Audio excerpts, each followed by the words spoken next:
How is everyone doing today? We are booming. We will talk a little bit throughout this live stream, I am sure, with about how much we are booming. It is crazy out here. I can't believe how I can't believe it, because that's what Pokemon does. It outperforms expectations. I do have, what did I do for my title? Something about the whole PSA debacle. Now that I'm live every week, I can kind of do the YouTube thing more. I can kind of talk about subjects as they're more fresh, as they're more hot. I think this one dropped over the weekend though. I think I'm still almost a week behind. But yeah, let me pull up my, I thought I had it handy, my live notes document. I do have some notes prepared. As always, drop your questions in the chat. I will answer all questions. Drop your questions. If you're listening later, drop questions in the comments too. Video ideas, questions, anything.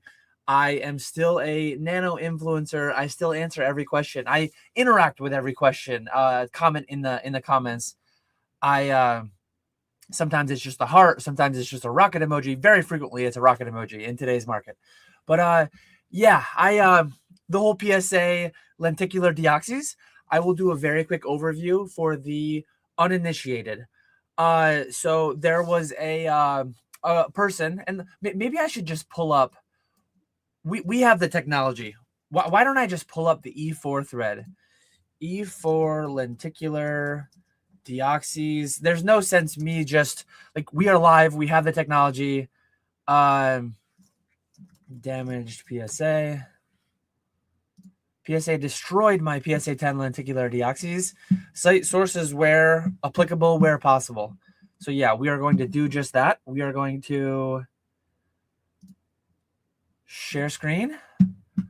We are going to full screen that. We are going to share this window.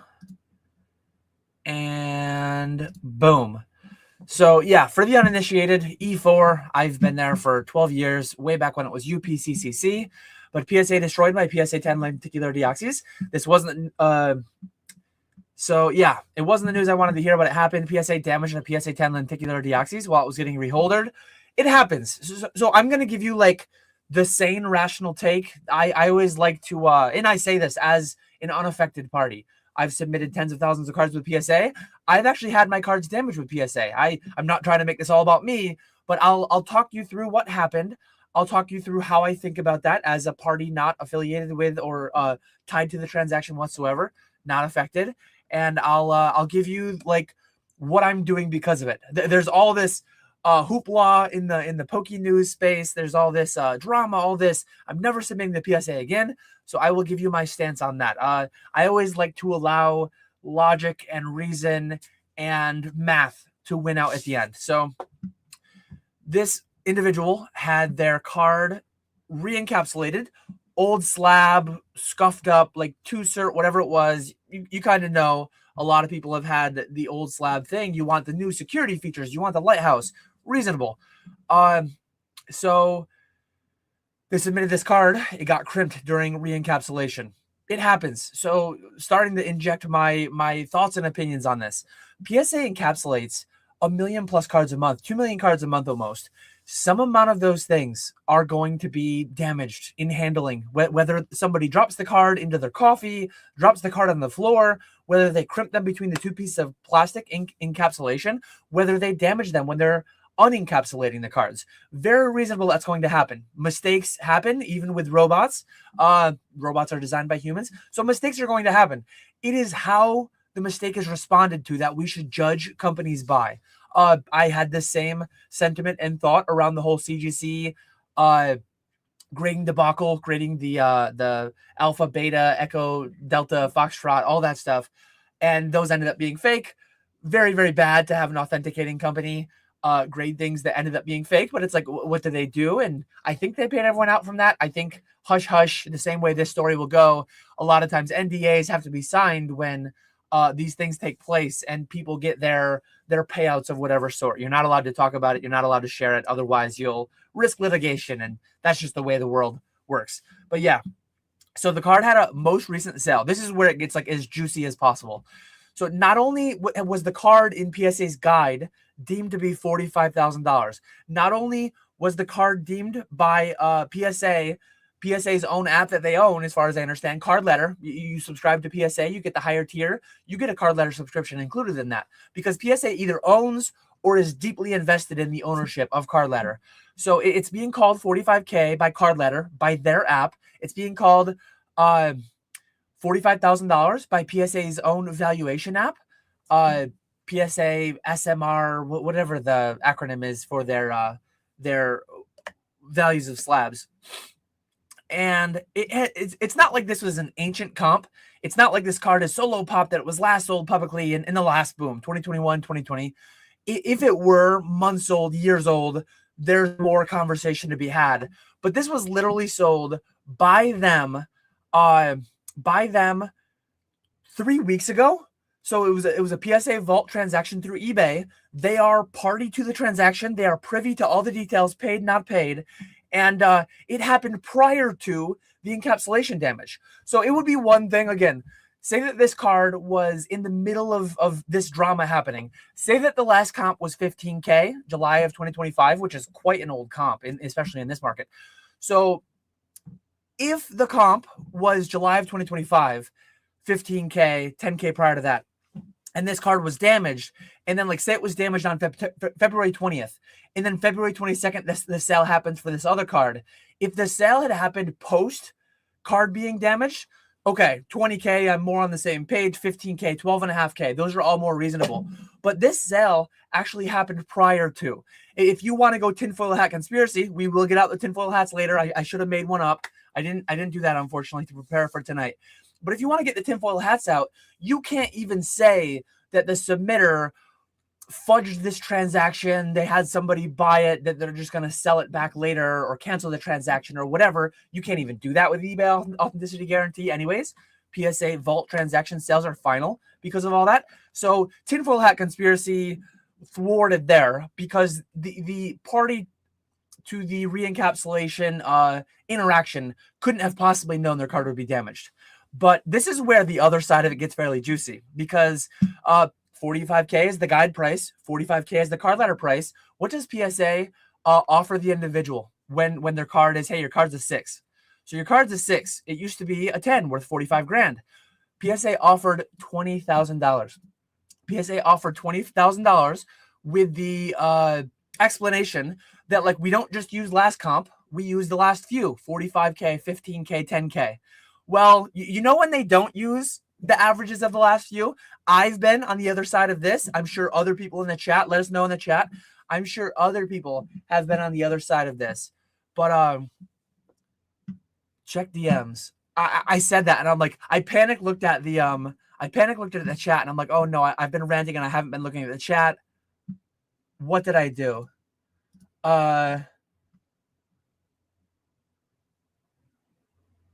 Check DMs where?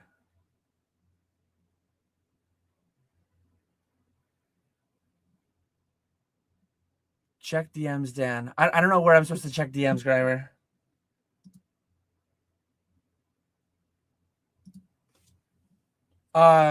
But yeah, continuing on.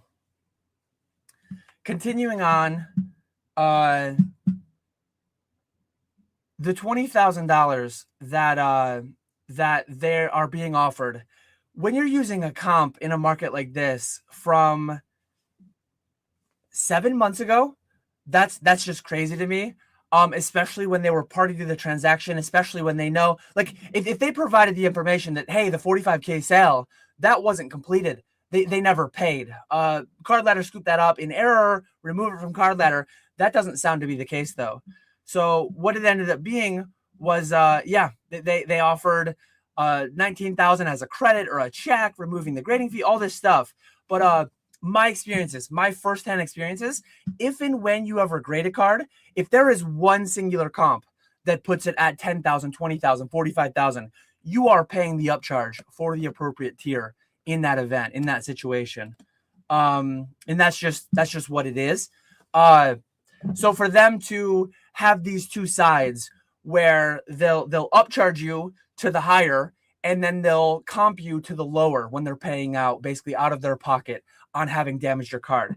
That doesn't jive. That's not fair. That's not reasonable. That's playing a game where you win on both sides, which at the end of the day, it's like They are judge, jury, and executioner. If you read their terms and conditions, it's probably all kosher. It's probably the way the terms and conditions are written up.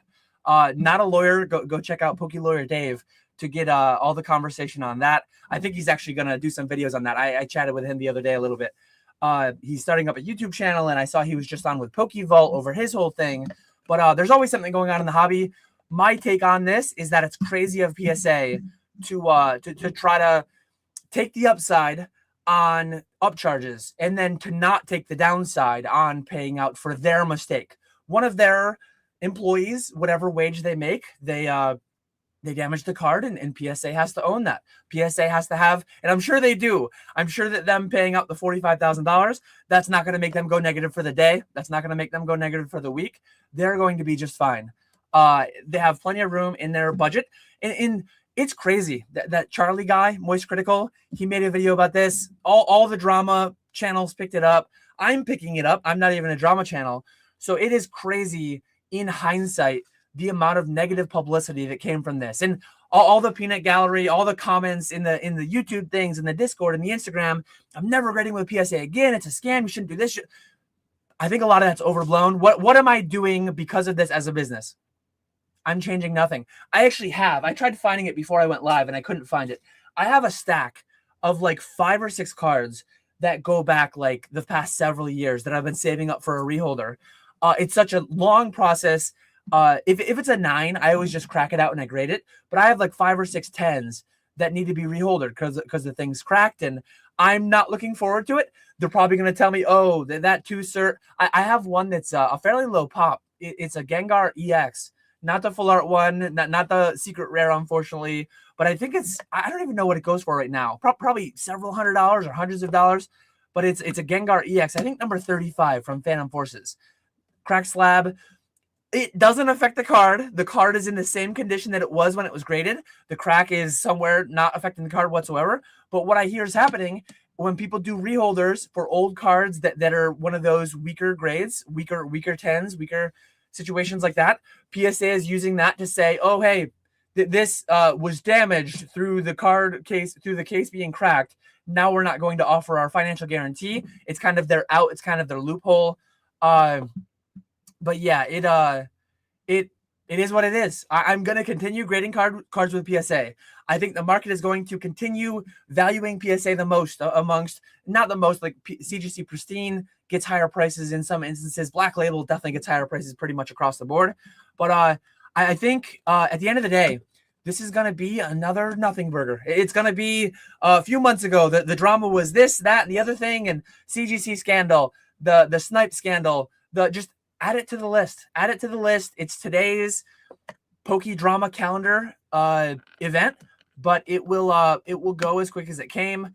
But it is shocking. It is shocking how much greed, how much, whatever you want to call it, PSA deciding to not just do the right thing from the start, and even letting this become a thing over 25 grand. They say there's no such thing as bad publicity. I do think that things like this, that things like the PSA, remember the GameStop thing, or not, it wasn't GameStop, or maybe it was involved with them, but someone had a PSA 9 card that they sold back to the PSA offers, and then it became a 10 later.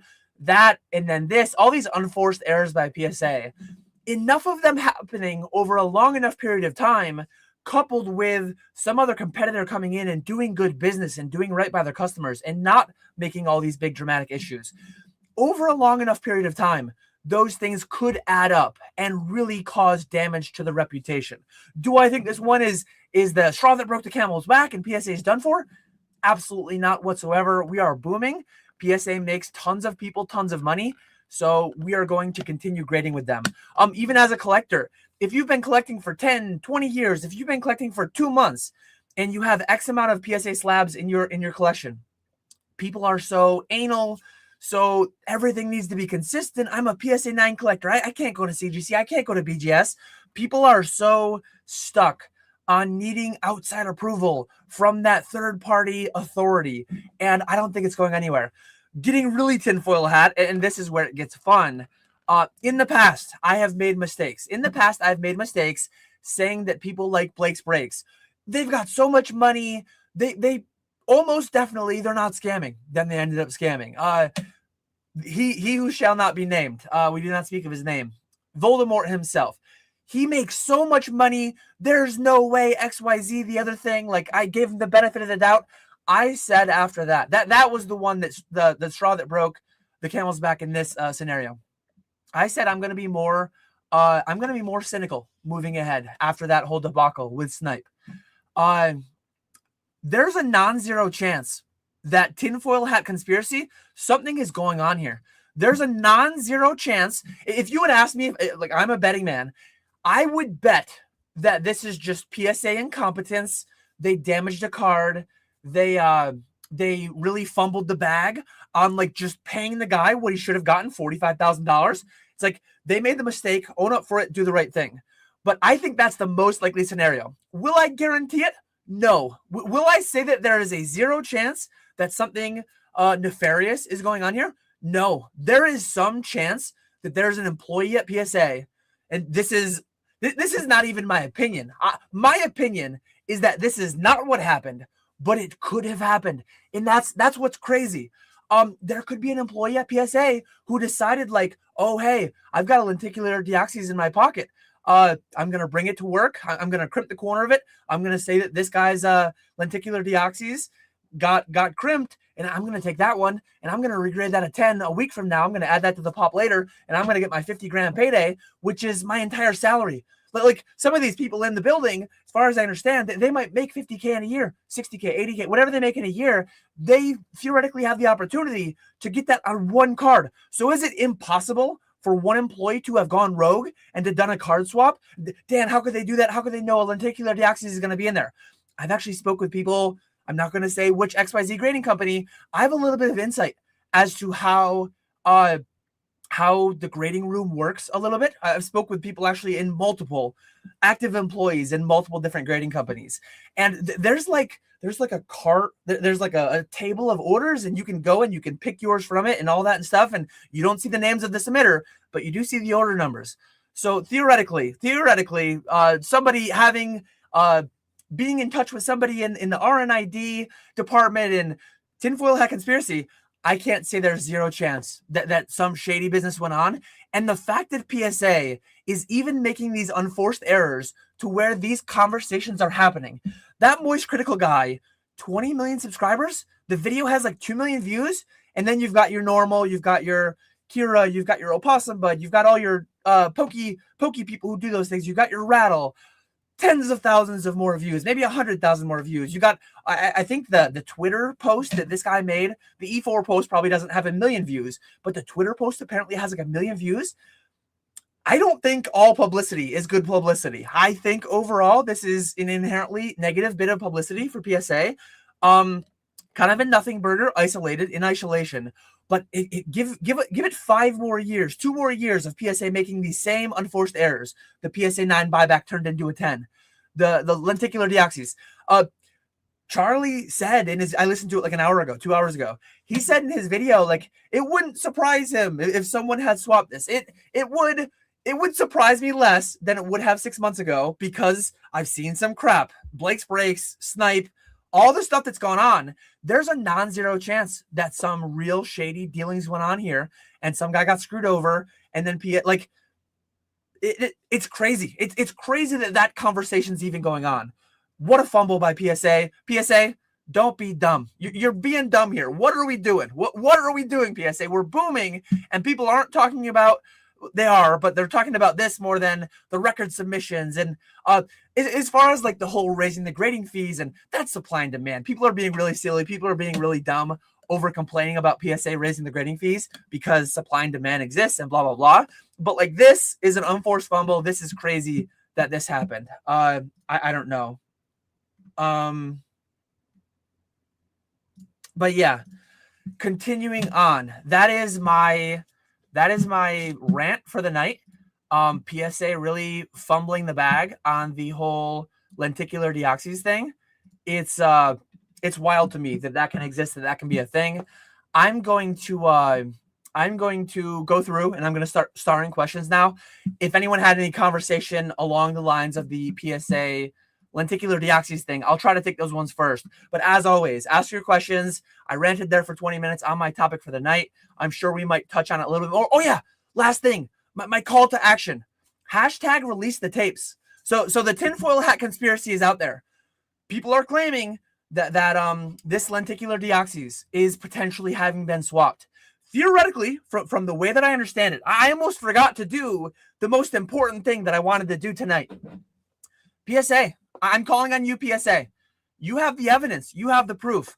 If I had to bet, I think that you are in the clear, that you did not do anything naughty, that you guys are just dumb.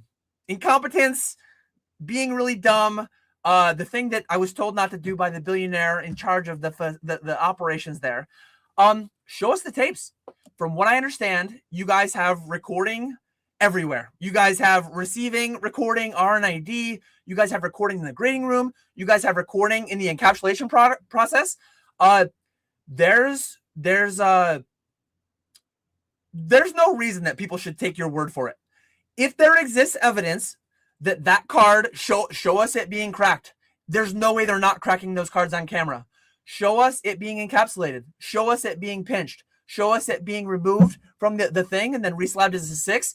Release the tapes. Release the files. Release the files too. This is not the PSA. Release the files. You know what I'm talking about. We're not going to get into that. But PSA has a tinfoil hat conspiracy going on out there. I hope it's not true. I believe it's not true. I believe that PSA has the evidence within their control. They have the ability to release exonerating evidence, basically exonerating them of this conspiracy that they have employees, rogue employees swapping cards. So show us the evidence. Show us it happening. And I wouldn't go so far. I know a lot of the Poke Drama channels and all that stuff, they'll say that like the pleading the fifth, if you don't talk, you're guaranteed guilty. And I wouldn't go that far. I'm not going to hold my breath. I don't remotely expect PSA. They would shock me. PSA would shock me if they released tapes actually exonerating them from having swapped or whatever this lenticular deoxys. But I don't expect them to whatsoever. I wouldn't go so far as to say that they're guaranteed guilty if they don't. But the court of public opinion, a lot of people probably would. There's a lot of people who, if you don't talk to them, they presume you're guilty. Like the whole, I truly believe in innocent until proven guilty, and I believe in all that stuff. But if they have the information and they didn't do the naughty thing, show us. Show us the files. Release the files. Release the tapes. Hashtag all that stuff. I'm not a big viral channel, but I didn't watch. I didn't watch. I watched Kira's. I watched one from Rattle. I watched Moist Critical's. None of those three brought up that angle. So this is Antiviral Dan, Ping Kira, Ping Rattle, Ping Opossum Bud. I didn't watch his video on this, but I presume he made one. Ping all the appropriate people. Why is nobody calling for the evidence to be released? It should exist theoretically. Like, from what I understand of PSA's process and their facility, and release the tapes. What's going to happen? The most likely outcome is that they likely will make the individual whole. Maybe they won't go all the way. Maybe they'll give them $35K, $40K, whatever. They'll give them enough money to get the owner to sign on the dotted line saying, like, I'm not going to talk about this again. So most likely you'll never hear the owner say anything again publicly about it. Maybe if you hit him late night at the Collecticon, have a couple beers with him, maybe he'll let you know the true story. But release the tapes. They should exist. Release the tapes. Let us know. Let us know and fully debunk the tinfoil hat conspiracy. I'm not on board with it. A lot of times what people do to prevent themselves getting sued, this is my opinion, this is that. This isn't even my opinion. I don't think the tinfoil hat conspiracy is true. This is other people's opinion. I think that's the least likely scenario by a wide margin. But I've thought that before, and I've been wrong. So, like, this wouldn't even be the first time that I was wrong about some crazy, illegal, tinfoil hat, bad, naughty thing. So please, PSA, release the tapes, release the PSA files. Oh man, we're wilding in chat now, but that is it. Show us the tapes, please. I'm not holding my breath, but I'm going to scroll back. I'm going to make sure I start all the questions that I missed along the way. And we are going to go. We're going to stay live until I've answered every question, as I always do.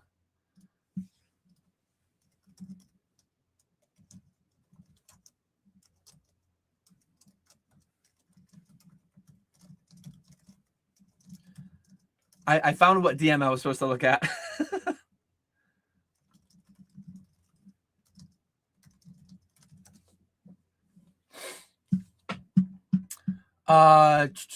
Red lights off the rip. I didn't do the whole red light intro, but we went kind of red lights there. Cam, I see Cam live right now. So Cam, I am vertical on your screen because you're in the vertical live stream. I am. It's 2026. We're booming. We are both vertical and horizontal. So you can't see my hands right now, but YouTube can see my hands. They're over here. We are horizontal. We are in landscape mode over on the other part of YouTube. So click over there if you want the horizontal one. But yeah, it is a shame that I skipped the red light intro. Sorry to Hive Mind Collectibles who made that for me. I need to get back into using that when appropriate.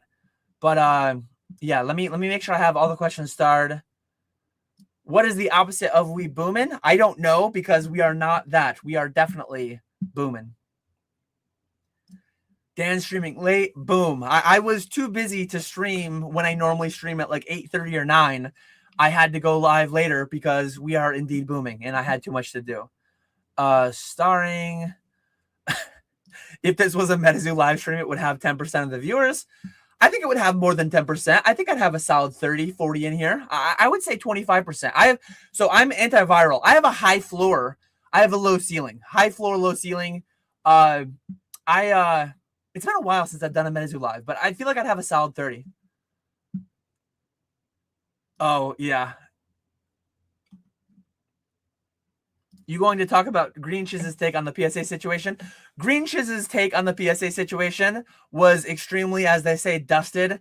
It was very wrong. I think he's doing like the whole clickbait YouTube, say something crazy that no one agrees with to get people riled up. I saw that he posted in a Discord. He posted that it was like 1 out of 10 of his recent 10 videos. So the strategy was working. Dan, I'm your biggest fan. Why is Dan ignoring me? Dan living in his mansion, ignoring the little guy. Frostbite. If you're my biggest fan, you should, and I know the name. You've been around, I know. But you should know by now that I'm always 30 minutes plus behind chat. So I got there eventually. Kira was saying PSA paid 20K under market value. They proposed paying over 20K under market value. I think they're going to pay more, but they're going to make the guy sign a gag order as they always do. It is what it is. Like if you decide to stop submitting with PSA because of that, that's your decision. But like, I'm not going to. I've said this before, but like if PSA scams me and I think that it's not something that they'll do again, that I think that I just got fairly unlucky, RNGesus wasn't on my side that time, I'll continue submitting with PSA. That's something I forgot to share. Adding my anecdote of, so I've had PSA grade cards before. I pack pulled them. It was EX Ruby and Sapphire cards. I pack pulled EX Ruby and Sapphire cards, old school EXs. Think Magmar, Mewtwo. Was Hitmonchan EX in that set? A few of them, and I sent them in for grading. I know they were clean. I opened them out of a pack. If they were creased, I would have noticed opening a creased card from a sealed box. They weren't, and then when they came back, they were graded. One was graded the PSA 6 with a crease, and others were graded PSA 9s and 10s with creases. So I messaged them and I said, hey, like, you guys damaged my cards. Here's the cert numbers. Here's what's going on. They had me send them back. They paid me out. Give props to them. They paid me out on the authenticity guarantee, all that stuff. $30, $40 at the time. Let me know in the chat. PSA 10 Mewtwo EX from EX Ruby and Sapphire. Back when I had a creased one that they creased on my behalf out of my box, they paid me like $50. Technically, I was the submitter. I didn't even qualify for the financial guarantee. So if you're the original submitter and they make a clerical error, they called it. They didn't admit to damaging my cards. They said it was a clerical error. They said I was lucky they accidentally put 9 or 10 on the cards, and they paid me out like $40 or $50. And it was funny because they basically said, like, you don't deserve this, but we're just going to give you credits. We're going to take this off your next submission because you submitted enough or whatever. But yeah, that's my experience with it before. I've been paid out under financial guarantee. I've been paid out. One time I actually had a PSA 9 Rayquaza Gold Star that had a crease in the hollow that was graded a PSA 9.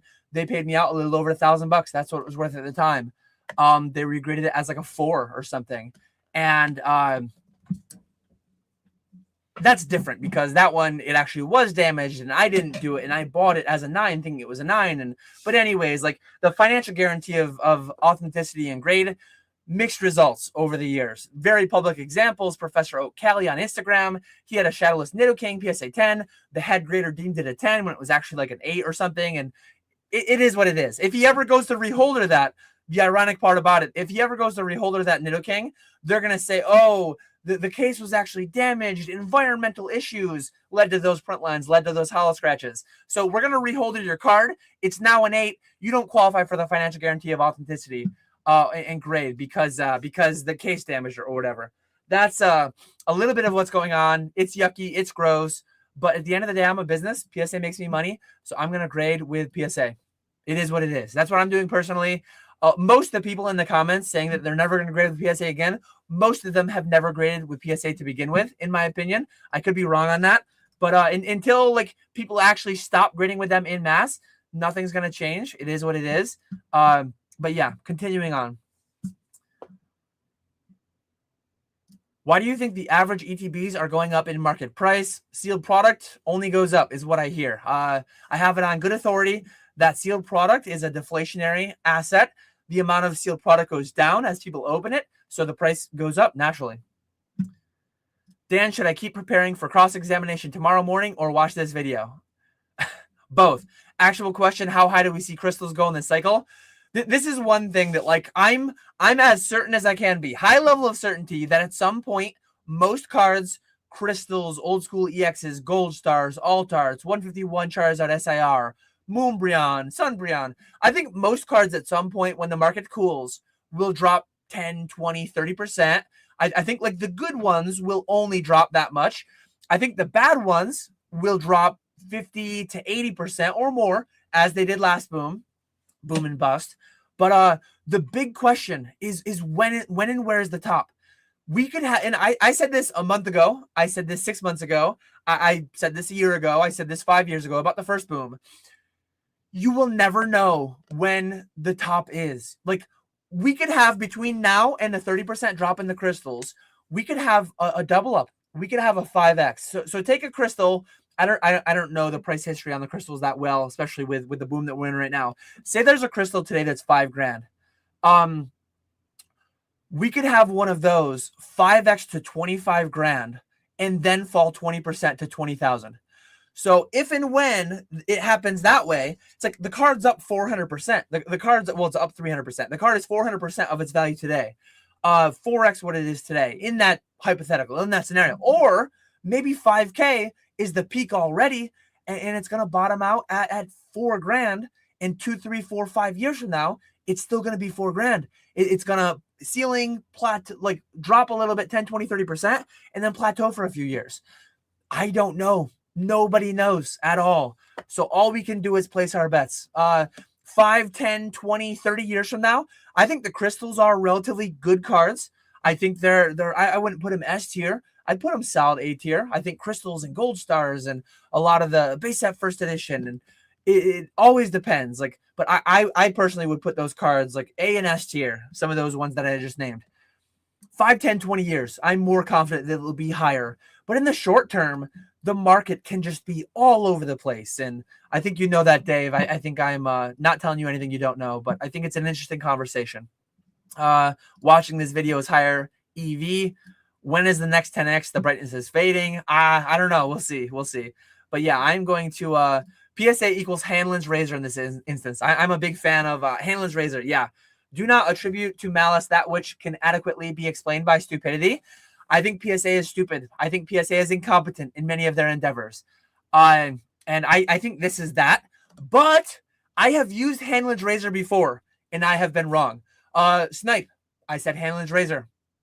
Nope. It was malice. It was bad. It was naughty. I think I forget when Blake's Breaks went down. I don't think I was on YouTube when it went down. Maybe I was. But had I been asked, like just being completely open and honest, had I been asked about Blake's Breaks in a Poke Flips in a YouTube live stream, I probably would have said Hamlin's Razor. I probably would have said never attribute to malice. Like he probably someone being dumb, probably one of his. But yeah, that whole thing turned into more than I ever would have expected it would have been. So it is what it is. Dan, can you rant all night late, please? Packing orders for the next couple hours. We'll see. If the questions keep coming, I will keep answering. So we will go. I'm scrolling down. I am starring everything. Let me hashtag release the tapes. Yes, PSA. Please release the tapes. As always, give me all caps question. Give me tons of question marks. Give me a stop sign emoji to help me find the questions easier. If I missed your question, I could be 30 minutes behind. I'll get to it eventually, or I could have missed it because you didn't put question. So just ask it again if you need to.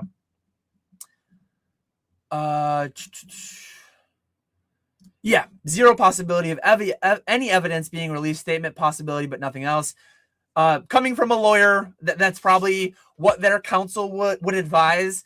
I'm not holding my breath whatsoever. But theoretically, if you want to stoke the flames, if you want to do the tinfoil hat thing, I have to poke the bear a little bit. I've been poked before. I've been called dumb. I was also called cute by billionaire Nat Turner in PK's live stream with him. But I need to poke the bear back a little bit. I've been scorned before by them, so I have to poke back. Let's see. For real, release the files.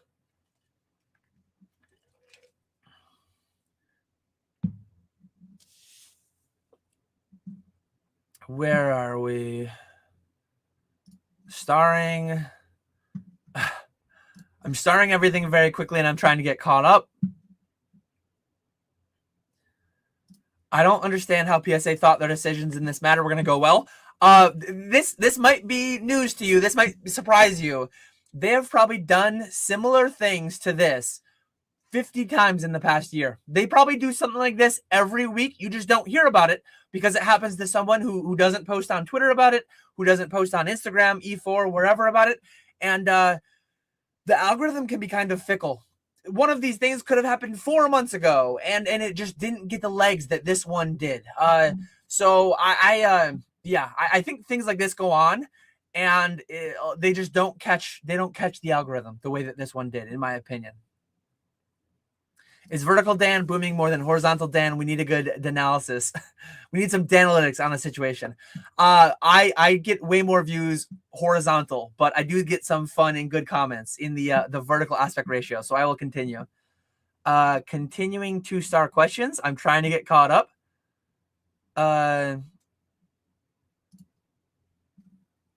Yeah, I am. Dan, you always trying to rile up people, but turn around and say Greeny does it, shaking my head. He's playing the YouTube game. I wasn't hating on him for it.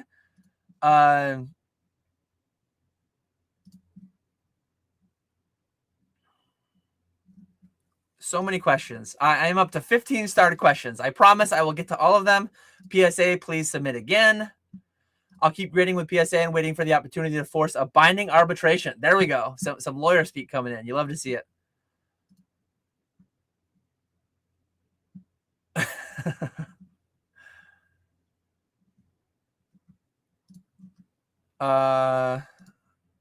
Holy, we are booming. I have 19 questions started. When are we getting the how to get to 100K video? I'm fiending. I'm assuming this is supposed to say.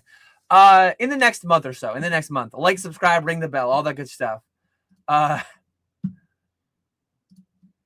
Only 23 likes. Come on, people. Dan's not going to say it, but comment, like, subscribe. You know all the things. There we go. I said it too. Thank you. Nat set Dan to the Shadow Realm. The best. Brad can probably tell you the date that happened because that was the best day of his life. Getting called cute by a billionaire is so funny. Iconic moment. Yeah, that was wild. People always, Dan, you were called dumb by a billionaire. People forget that he called me cute too. So never forget that part. He said, we were actually talking about this on Pokemon Day, walking into Fanatics. I don't know how it even came up, But I think we were talking about potentially meeting. We were talking about potentially meeting like some of the higher up, some of the owner, Michael Rubin at Fanatics headquarters in New York City, which we didn't. But Nat said, "Don't be dumb."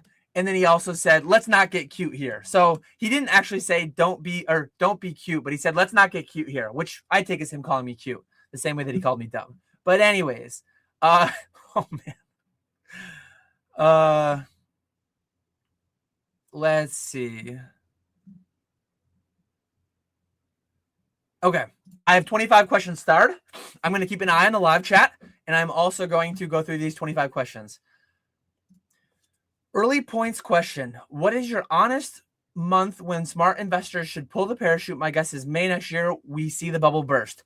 So the way these things tend to go is that it will not burst all at once. Maybe it won't even burst. This truly could be like, we could be early yet. We could have another 5x to go on most things before they drop.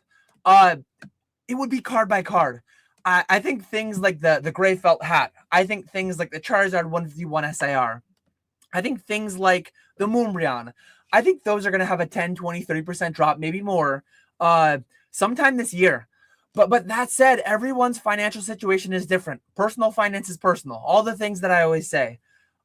So when you should sell is highly dependent on your personal situations, not just the price action of the items. We can't know the price action of the items, but what we can know, when is your rent due? When is your credit card bill due if you have one? When do you have to make, we're coming up on that time right now.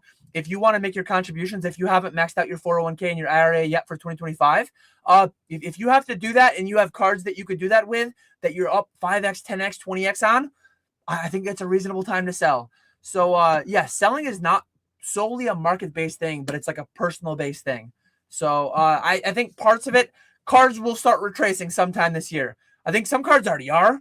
So I'm not even saying that much right now. I think some cards already have dropped 5, 10%. Some cards are continuing to boom. 3 months ago, 4 months ago, we had a little bit of a 1 month, 2 month cool off where things dropped 10, 20%. And then they went on. They continued on. So no idea. But base it on things that you know, you can know, like your personal situation.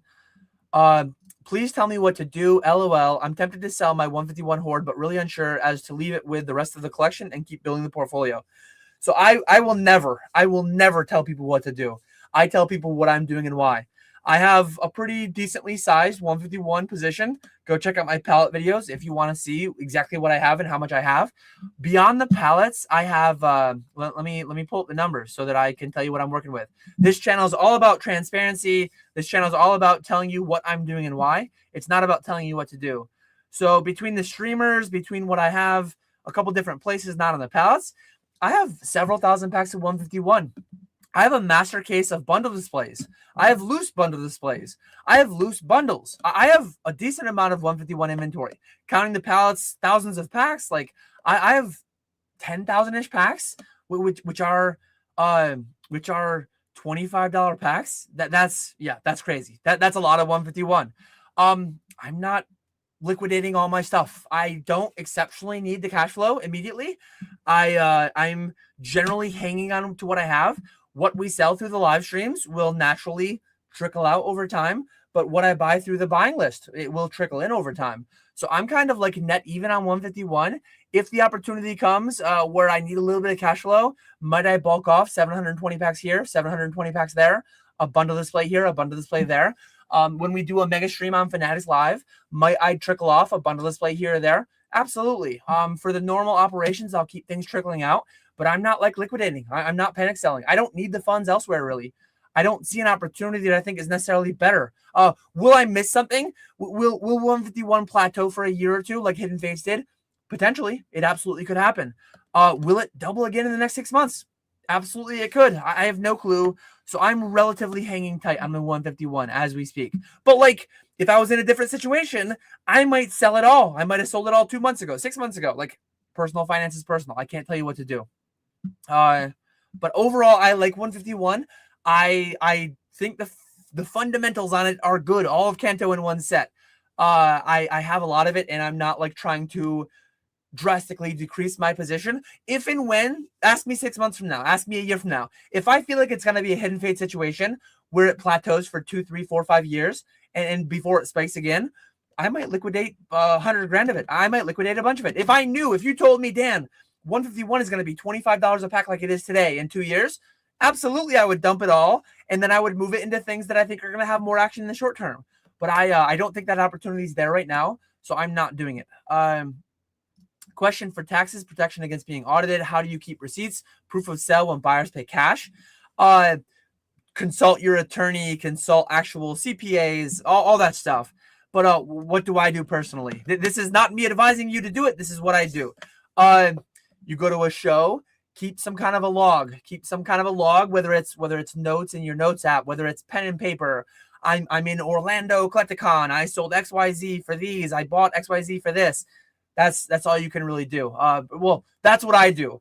Theoretically, maybe some people would say, take a picture of the other person's ID, get their social security number, get their EIN, get their this, get their that. I've not gone to those levels, but I do very, very, very, very few cash in-person sales. So that is something that you should definitely talk with a tax professional on. I am not one. This is not tax advice, all that stuff. Let's see. Sorry, Cam, no 151 display for you. I consider us good friends as well, but not that good. Oh, man. Let's see. I'm going to start a couple more things, and then I'm going to keep attacking this backlog.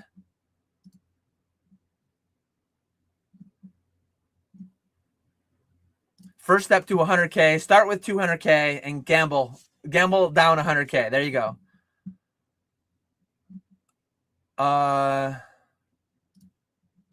Let's see. Dan, are these legit auctions? Seem shilly, similar to the 2021 top. So shout out to Z&G Emporium. Shout out to Catchable Collectibles. Those two individuals, one being myself, I will tell you when a card is paid. If I show confirmed paid, I receive funds, I paid my consignor. If James shows confirmed paid, he received funds, he paid his consignor. I believe my honesty, I believe James's honesty. One thing I will caution, though, especially in times like these, paid doesn't mean real. Paid does not mean real. The Charizard 151 SIR, what's that, $2,000 now? As crazy as we are, comp culture, all this stuff, all these apps, someone could theoretically build a position of hundreds of these cards.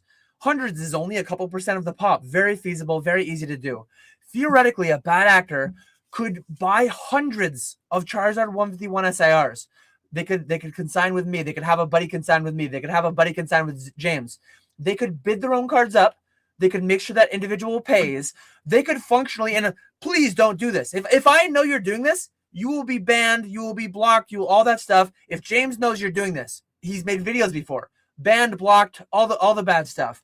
But people could do it. If like the time that he caught somebody, they used the same name that they consigned with. All they had to do was have a buddy bid on like, I'm not trying to make this a DIY for how to shill your own auctions and not get caught. But thankfully, most criminals are really, really dumb, so they get caught. But like if smart people start doing criminal things, that's when it gets scary. Because very easily someone could consign with James, consign with me, and they could leave no trace as to buying their own item functionally, bidding the things up, and then selling things to streamers, selling things to card letter, selling things through card letter valuation. It is what it is. It sucks. It sucks. There's no way to prevent it, really. That is reasonable because, again, using multiple people. But what percent of current comps do I think are legit? What percent do I think are fake? I think most are real. I think there's a lot of dumb money coming in right now as what happens during a boom. Price goes up, so people want to buy after the 10x, before the next 10x. Some catch it in time. They double up, they triple up, they 5x up, they 10x up, and they sell and they make their money. Some people get caught holding the bag. The greater fool stops coming. Eventually, that $1,000 EV goes down 85% to $150. And then 5 years later, we boom again, and it's back up to $1,000. Some people will it peak at 1,000, 2,000, 5,000, 10,000? I have no idea. But some amount of people will buy it too high. They'll be the one holding the bag. And so far, we've always had the next boom to like wash away all the sins, but someday on a long enough timeline, there will not be a final boom to wash away all the sins of the final bag holder. Hopefully that's 1,000 years from now. Maybe it's 2 billion years from now at the heat death of the universe, or the sun supernovaing through Earth, or whatever's going to happen. But eventually it will happen. So I don't know, but I don't engage in a hobby in a way where I'm worried about comps destroying me, because I generally slabs are short to intermediate term. And when I say, I should just say short term. Slabs for me are a tool to extract more money from the hobby. Some people might not like hearing that, but it's just a statement of fact. I don't agree with the third-party opinion in many instances. It's very inconsistent. PSA, CGC, BGS, XYZ, tag, they all do these crappy things. They all kind of suck at their one job of grading and authenticating our cards. They authenticate fakes. They misgrade things. They horribly inconsistent in their grading. They do all kind of these unforced fumbles, unforced errors. And but they make me money, so I use them. People like them. I think they have some amount of value. I think it's kind of cool to have a graded card, but like the market values them more than I do. So I sell. I might buy a card on spec. A few months ago, knowing the 30th was coming, knowing the big golden block was coming, knowing the illustrator sale was coming, I bought 6 figures worth of slabs. I bought 6 figures worth of slabs to intentionally hold for 1 to 3 months into the 30th anniversary. And boy, was I handsomely rewarded. I've made plays like that before in the past where I lost money. I got kind of wrecked. I lost 5, 10, 20, 30% holding the bag a little bit on a card. Or I've held a stagnant card for 6 months. A couple years ago, I owned 3 PSA 10 Mario Pikachus. I tried doing like a little play on. I held them for like 4 months, 20 grand tied up. I made no money. And then 2 years later, they're worth like 5 times as much now. But yeah, it is what it is. And some are real, some are fake. Good luck telling which ones are which. Paid does not mean real. Dan, oh, here we go. Dan, hypothetically, if you spent $600K on booster boxes from WotC in the last day and $800K on WotC singles, would you consign today or consign today? I would consign today. So Missouri MTG, I will tell you exactly what I would do. Some of these would make me money if you did them. Some of them would not make me money if you did them. I would grade some with PSA. I have nothing to sell you on grading with PSA. Some I would grade with BGS. I have nothing to sell with you on grading with BGS. Some I would grade with CGC. Now, if you want to grade with CGC, and if you want to consign today through CGC, $850 a card. I have the best rates on the market for CGC grading. CGC just raised their fees. PSA recently raised their fees. So if you want to grade any of them, I'm not pushing you to, but if you decide, hey, this feels like it's best for CGC, auctioning on Fanatics, I'm your guy. If not, that's entirely fine too. Grading yourself directly with CGC, auctioning on eBay, you got ZNG Emporium, you got DC Sports. We will not name the one who shall not be named. But hypothetically, I would reach out to Cam Bates, Card Bates, he goes by on Instagram. I would definitely be sending some of those to Golden. I would send some to Golden. I would send some. So this one, it's not ready yet. This is a little bit of insider info. If you follow SM Pratt on Patreon, he's been teasing it a little bit. We're what are we? Almost an hour into a live stream. I can talk about it. So I can't do it yet. But someday this is going to come back. Someday I will be able to consign sealed through here. What I hear, the initial rollout, there's going to be a cutoff. They're only going to take like certain date onwards. So actually, I probably wouldn't be able to consign a base set box. I probably wouldn't be able to consign the early boxes. But someday, sealed consignment's coming back through Fanatics. So I will sell through that avenue when that comes back. But yeah, if I had all those boxes, I have live streams. I would live stream one. I would send one to PK, one to Ponga. We'd break a couple. Ponga would stop talking to me if I didn't send him the Aquapolis box. But I'd have a hard time doing that with what they go for. I'd sell some privately. I'd reach out. Like that's exactly what I would do with them. But there will definitely be some consigning today going on. Some with me, some with competitors who I happily utilize because they work well too. Appreciate you, Son of Mewtwo. Son of Mewtwo is always watching, always listening, always a pleasure, man. Love the content. Appreciate you for the $9.99 super chat. I get to every question. I will get to them all eventually. But if you super chat, you will be bumped to the front of the line. So Son of Mewtwo, jump the backlog. So Z-Dubs, when I say $850 a card, so there's two aspects of this. There are two aspects. There is there's the grading fee.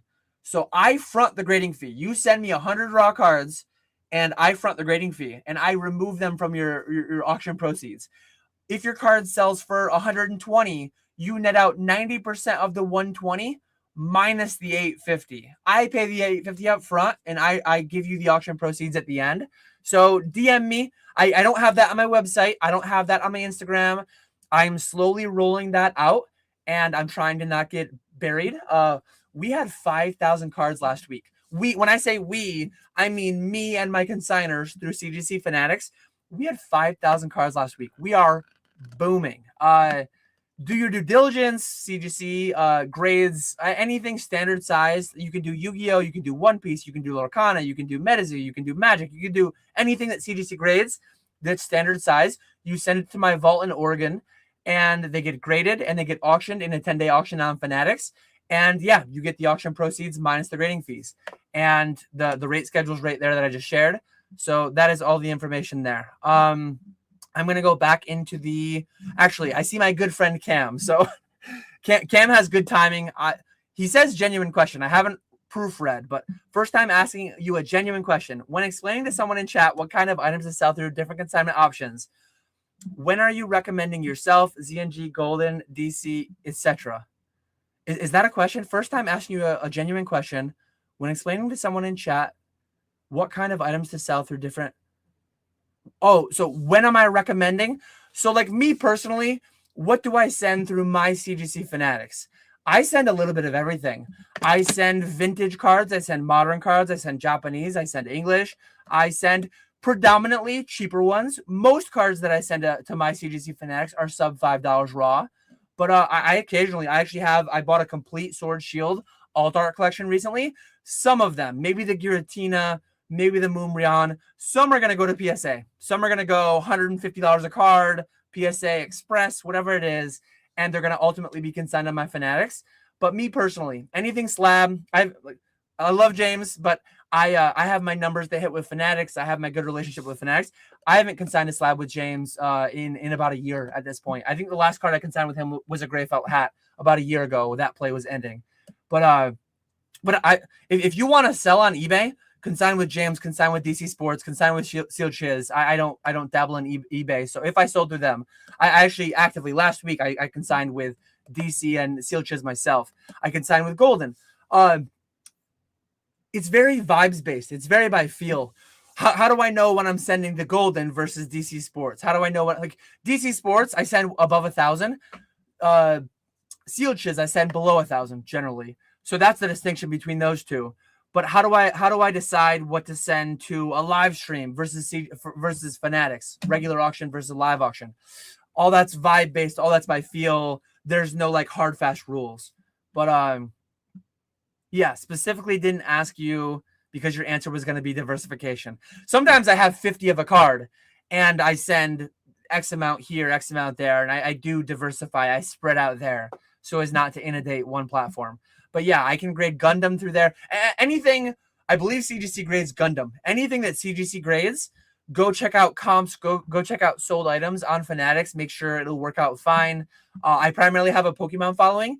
So when I post the highlights on Instagram, if you have a Gundam card, I might put it in my Instagram post to highlight it.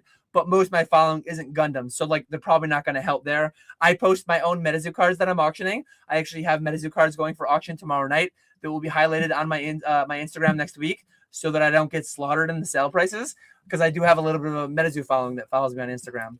But yeah, let me go back to my 24 starred questions. And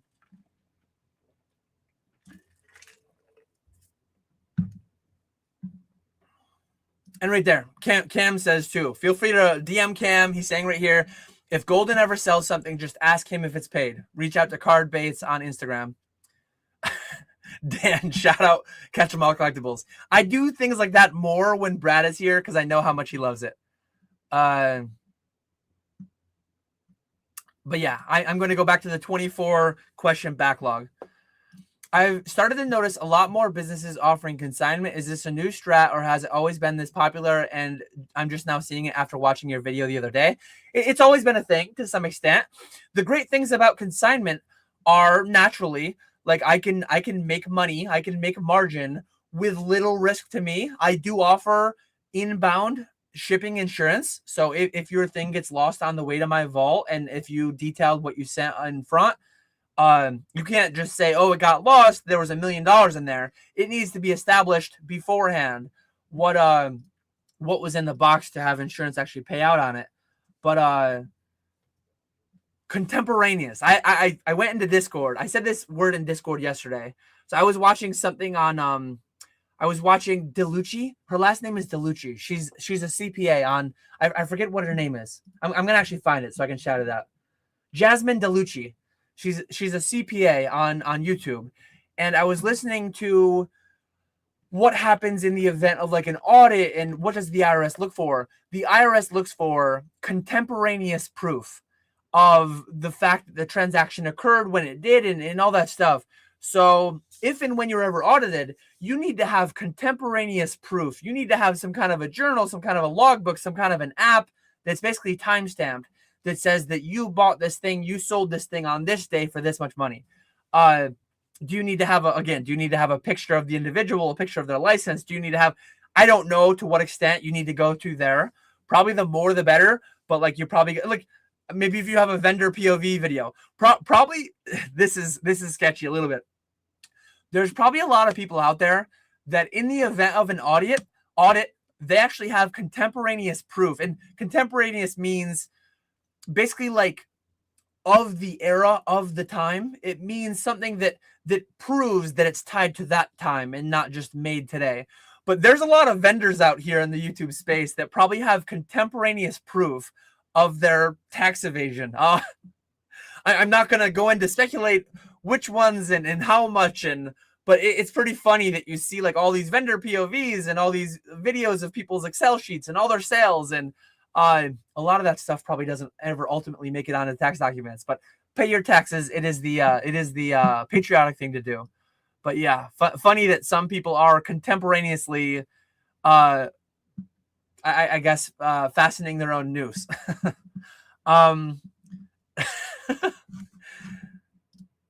Has Dan figured out a way to sneak in the word obfuscate yet? I need to start tying in contemporaneous with obfuscate. Some people, here we go. Here's the way. We're going to tie in our 2 words of the day. Some vendors need to find a way to contemporaneously obfuscate their tax evasion. Some that's probably not using that things. That's very poor English, but we did it somehow. Some people are doing naughty things and providing receipts for said naughty things that they're doing. It's pretty wild out here. Let's see. So back to my starred questions. Just got word on CGC's pricing increasing. Are your consignment prices going up too? As of today, I don't think so, but I don't know. It could literally be a text from my rep tomorrow that says like they've been good. They've been good to me. Fanatics has been good. Publicly, the rates went up to 10 from 9 several months ago, and mine are up now too. But I got like grandfathered in. I got some amount of a runway on getting that increase. I'll announce it with as much notice as I can.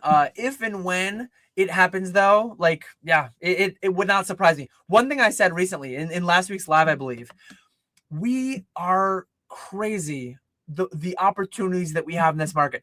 You have the opportunity to consign today for $8.50 a card. Send raw cards. I pay the grading fee. You get money. Actually, I can't share it because it has all my consignor information in it. But my CGC consigning spreadsheet that I have, it shows by the moment how much money I'm currently floating in grading fees.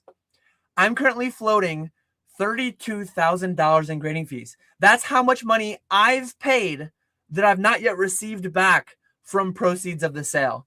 So like that is the utility of that service. You're paying less. Your cards are getting graded in roughly 4 or 5 weeks, and then you're sending raw cards and you're getting money. You couldn't do that 12 years ago. You couldn't do that 5 years ago. No, 5 years ago actually. CGC, PWCC, that might be about when it started, somewhere around then. But you can consign today and get 95% payouts through me. DC Sports is 96% above a certain number, 1,000 or 3,000 or whatever it is.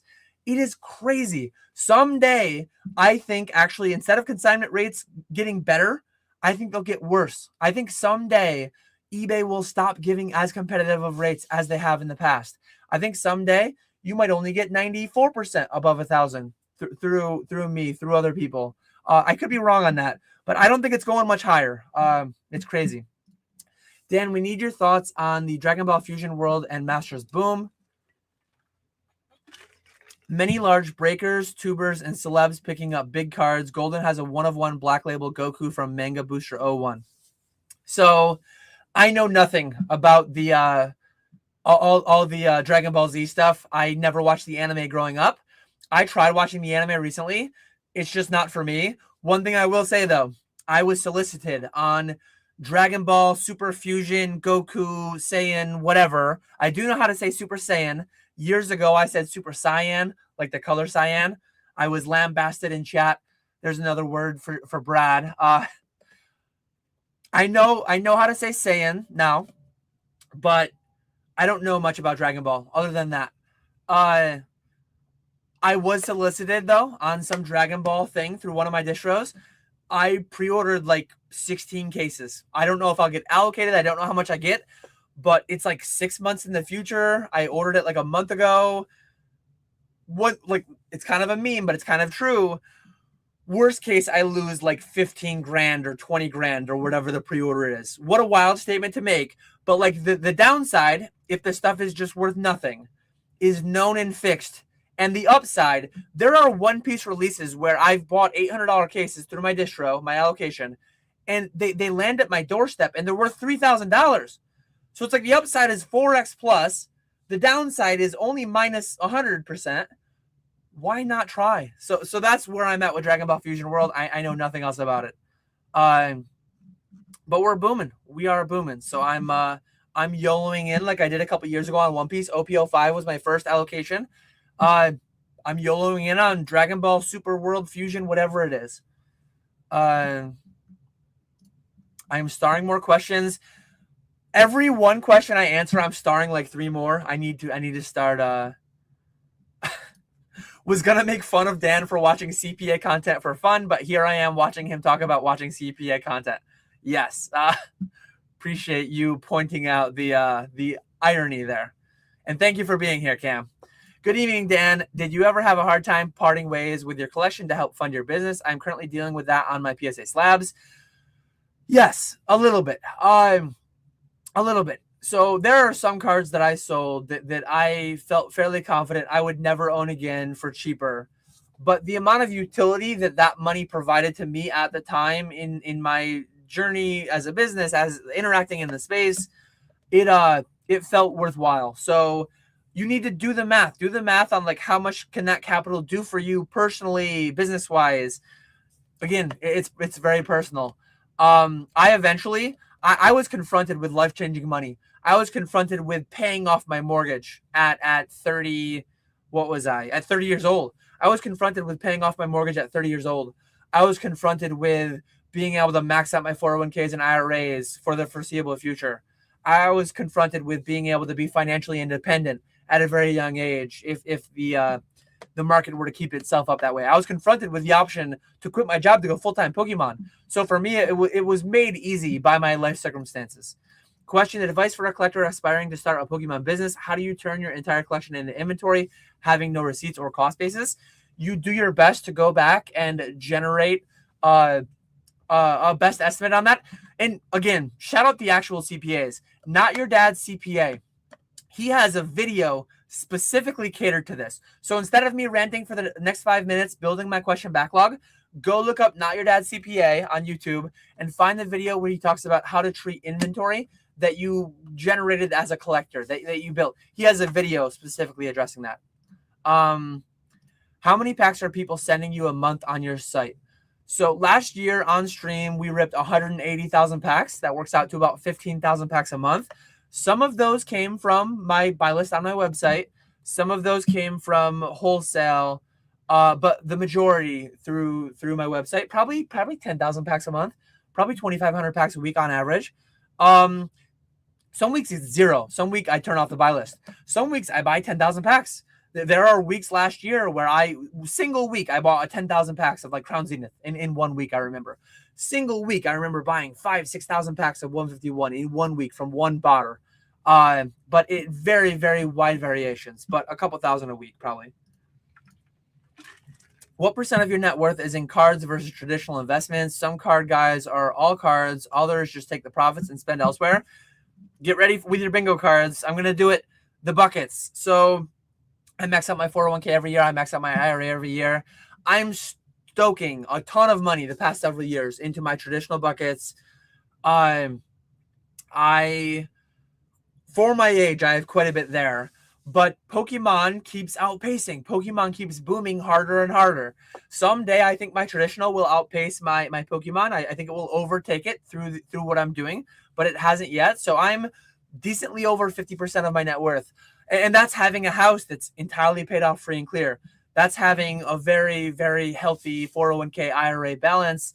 I don't have much when it comes by means of like a brokerage account, but someday that might happen.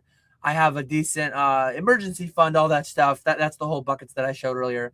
But I would say if I give an exact percent, it's like people can just back into the math of my exact net worth. And going back to my video on Monday, if you follow along closely enough, if you're like a Dan Stan and you know about my gray felt hat play and you know about my Venusaur flip over the summer and you know about all the stuff that I do, you can probably figure out exactly what I netted last year. I told people in my video Monday that it was between X and Y percent, and it was a very wide range. But if you follow along closely enough, you probably know. But I'll say over half, and I'll leave it there. Dan, how many fishing poles are you up to now? How many fishing poles do I actually own? Probably 10. I probably own 10 fishing poles.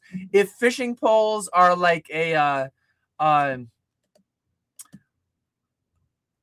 can't even think of the word I'm looking for right now.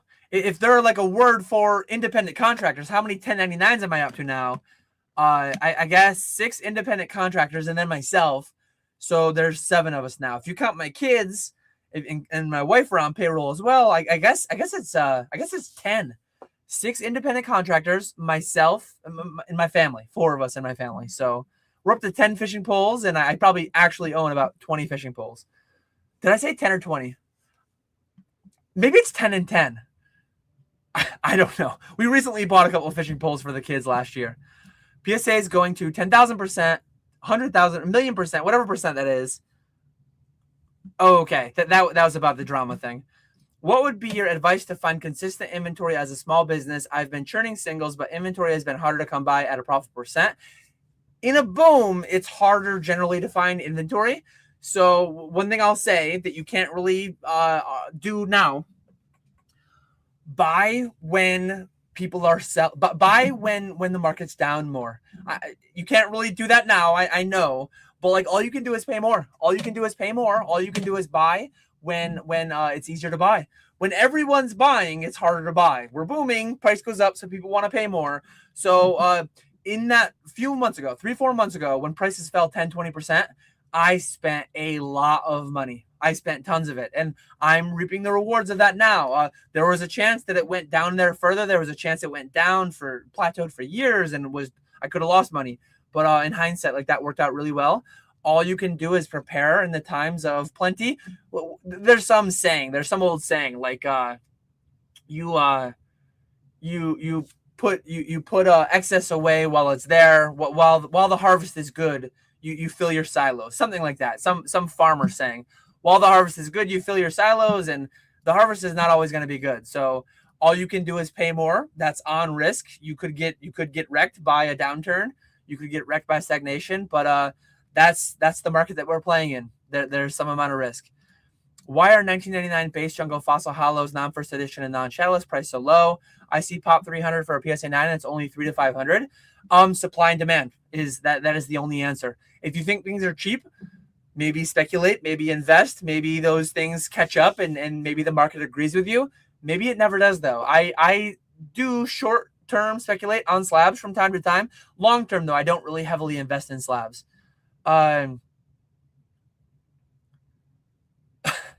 Can you move your camera like 6 inches either left or right, because I'd like a view that I don't think I'm supposed to see? Yeah, outside of the confines of what you see, it is a mess. There's one thing I did want to show too. So Cam is in here.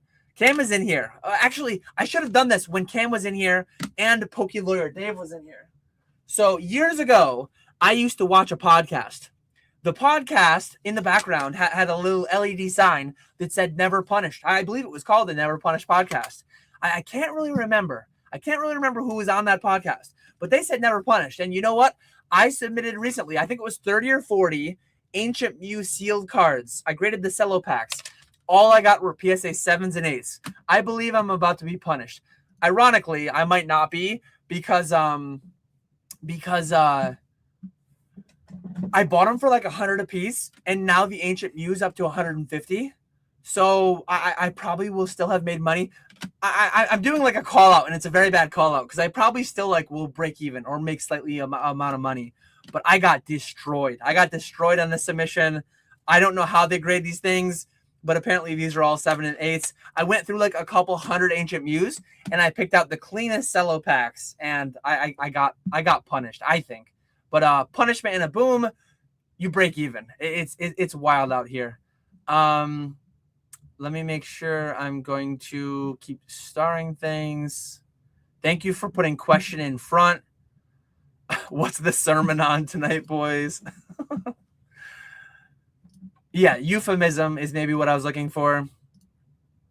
What do you think about the recent sentiment that oh man, I love this one.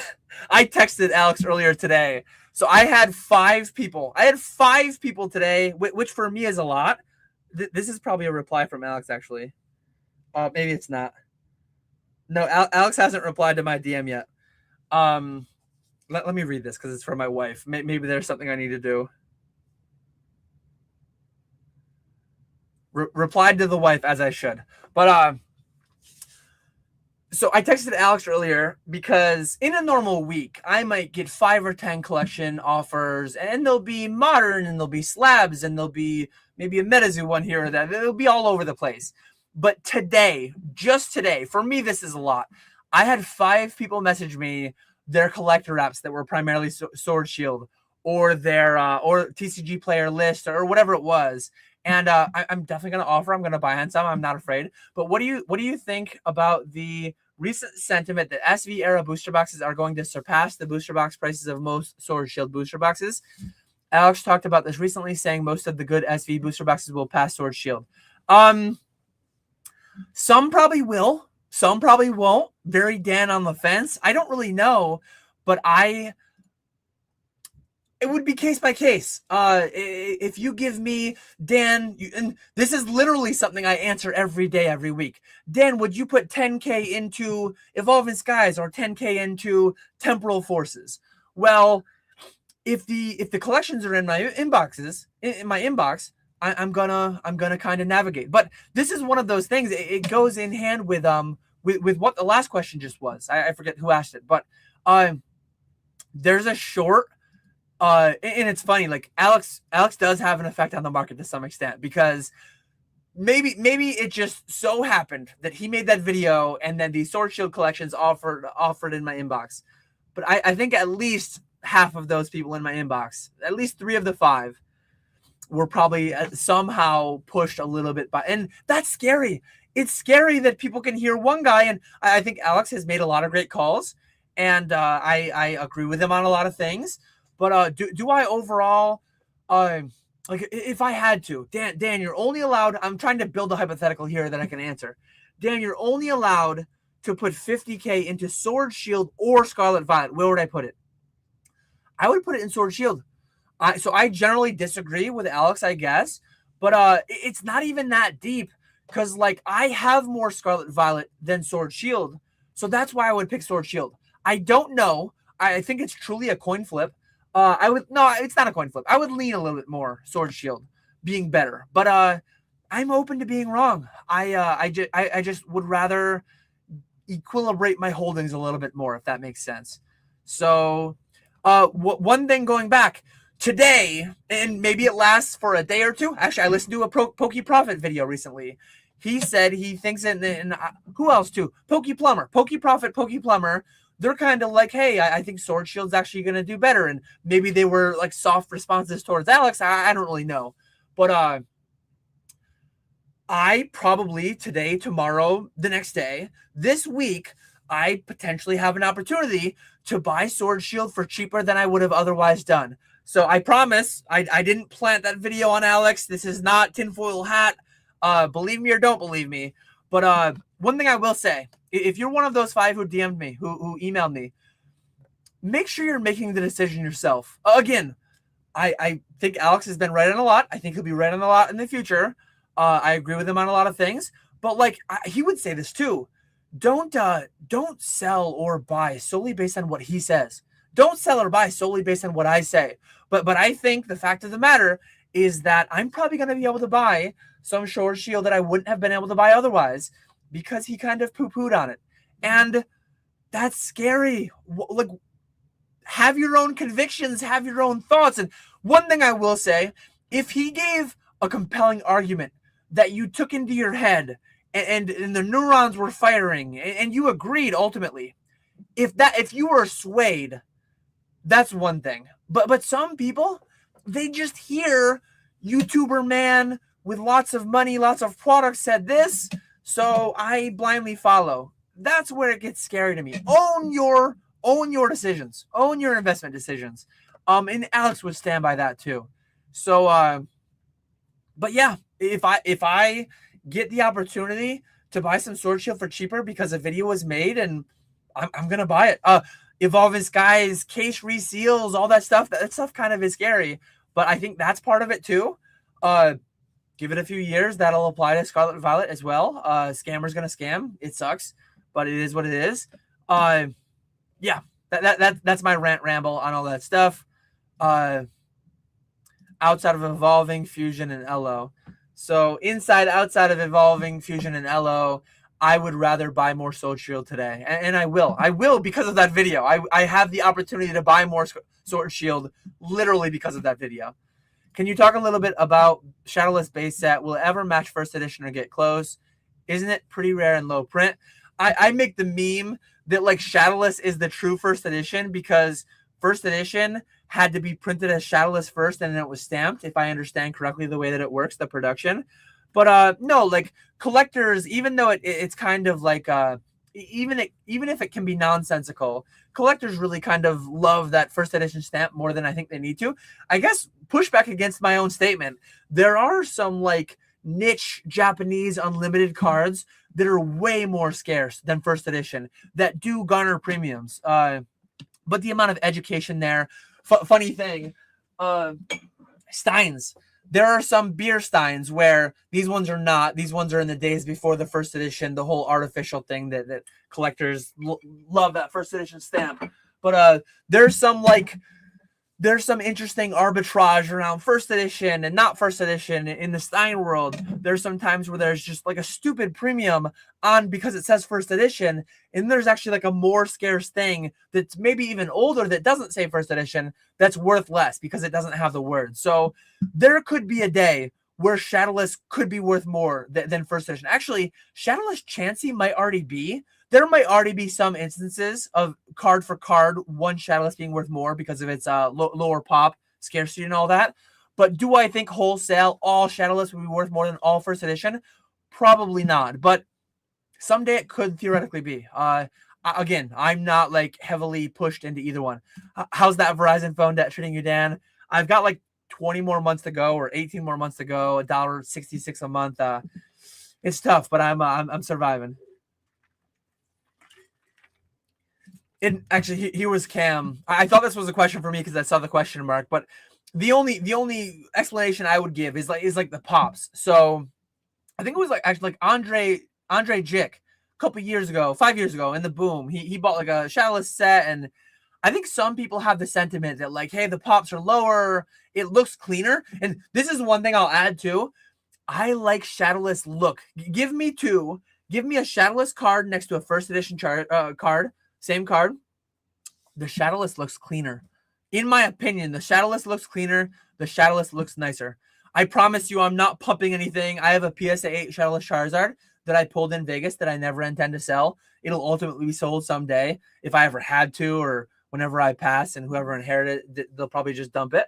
But to me, like, Shadowless actually does look cleaner. I actually do like the look of it more. I don't need the whole first edition stamp.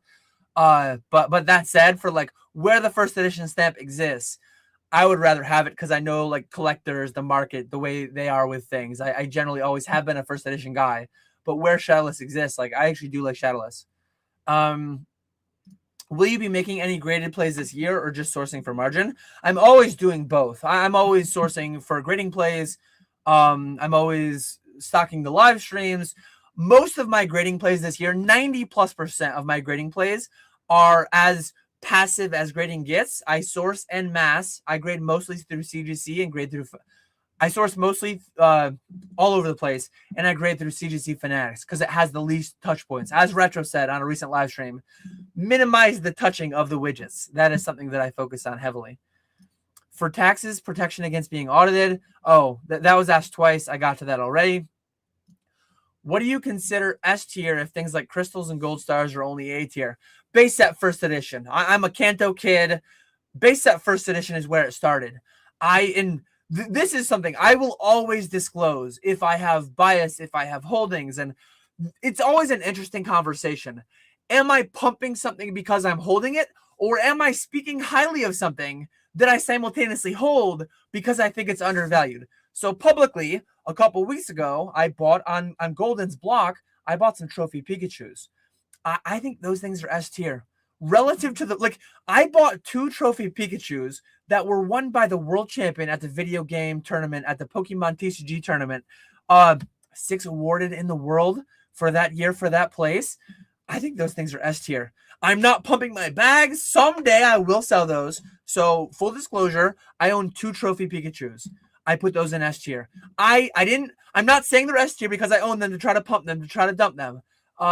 I bought them because I think they're S tier, because I think they're undervalued, and I was asked a question, so I'm answering it. James Danforth is not a plant. I did not make them or pay them to ask this question so that I could pump. But yeah, I think base set first edition. I think trophy Pikachus. Things that I don't own that I would love to own. SSBs, TMBs. Most people listening, SSB, TMB, XYZ, what are these things? They are the grails of grails. Not the Illustrator. Illustrator's not S tier. Illustrator, by its price, F tier, honestly. By the value that you get for an Illustrator, I would have said that years ago and it would have aged poorly because it's gone up a lot. But Master's Keys. How many things do I want to say that I want to buy someday? Victory Rings, Victory Orbs, prize cards. I think a lot of those are S tier. But the market might not agree. 5 years ago, from 5 years ago, those cards are mostly down 50%. So we're booming. Those cards are down from where they were 5 years ago. That's crazy. That's why I bought them. When the market's going this way, I go a different way. 5 years ago in the last boom, when the market was doing all these other things, but buying WotC cards, buying PSA 10 first edition Eevees and Pikachus for $1,000, you know what I was doing? I was selling the Eevees and Pikachus, and you know what I was buying? Scream cards. I was buying Burn Towers. I was buying Masaki cards. I was buying cards that I thought were A to S tier, that were value-wise, they were S tier at the time. So there's 2 different things. There are cards that are S tier, and there are cards that are ST value for the time, for the current price. But long rant and ramble. I think the number 1 card is the 1997 Trophy Pikachu number 1. Never owned one, likely never will. But how that card is worth what it is relative to Trophy Kangaskhan's and University Magikarps and Illustrator Pikachu cards, I don't agree. But like, I'm one guy. The market is the market, and it is what it is. Maybe someday the market will agree with me more. Maybe they never will. It's not Verizon iPhone debt. It is Verizon Samsung debt. I'm always an Android guy, never been an iPhone guy. I did have an iPod Touch back in college, but never been a big fan of the Apple ecosystem. How many people do you know that invest over $100K per year? $100K per year in Pokemon or in traditional investments or what? But I know dozens of people that are actively putting more than $100K a year into Pokemon. Dozens of people. that I've consulted with, that I just know personally, myself included. I mean, my buckets, Pokemon is there after all the other stuff is done. If you add up all the money going into the pallets to my inventory increase year over year, I'm putting over 100K a year net into Pokemon. Question, rate my recent purchase, PSA 8 2005 Championship Arena. I don't love PSA 8s, so I always like to go for at least a 9, at least a mint 9. But if it's a cleaner 8, PSA, CGC, BGS, XYZ, Tag, all these companies, they're all pretty bad at their jobs. So if it's a cleaner 8, perfectly fine. If you're happy with it, I'm happy with it. Championship Arena, though, I would put that one a lot lower than the other trophy prize cards that I was mentioning. But I like Japanese exclusive prize cards, and this checks those boxes. Have you seen the spoilers of the new mini Metazoo set going to be 6? I have not, unfortunately. So starting tomorrow on Fanatics, I have a bunch of CGC graded Metazoo cards from base set, from Torrential Tides, from Secret Shadows. Those are going to be going to auction starting tomorrow. I'm going to make a video either this Saturday or next Saturday to kind of promote and talk about those. Maybe I'll go into Discord and I'll get caught up on everything that I've missed, and I'll react and give my opinions. I know serialized cards are coming, and I'll give a little bit of conversation around that, I guess. Dan, can you check what your current CAGRs are for each of your pallets? It may be interesting to compare pallets and CAGRs all in one video, at least to me. So I'm not going to do it tonight. I'm not going to do it right now. Most of the formulas are broken. A lot of the time, the TCG player scrapes break. I've made them more robust over the years, but they're still not perfect. So I'm going to do it in May. In May, the first pallet will turn 2, and there will definitely be a full video on that. What are the odds Pokemon reprint base set Zard for the 30th? 90%, and boy, do I hope it happens. We are overdue for another base set Charizard reprint. I hope it gets the Celebrations Pikachu treatment. I hope we get a full art reimagined one. Like, you have that Pikachu that was very hard to grade in Celebrations, the full art Pikachu of the base set, extended art. Give us that for Charizard base set. It's time. We're overdue. I'm going to go back to live chat. Quit pumping your bags, Daniel. I'm going to star more questions and continue on.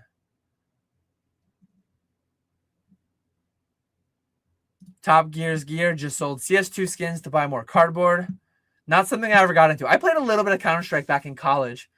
CS2, yeah, Counter-Strike 2, right? I played Counter-Strike Source is what I played. I didn't play it a lot. I wasn't very good at it, but it was fun.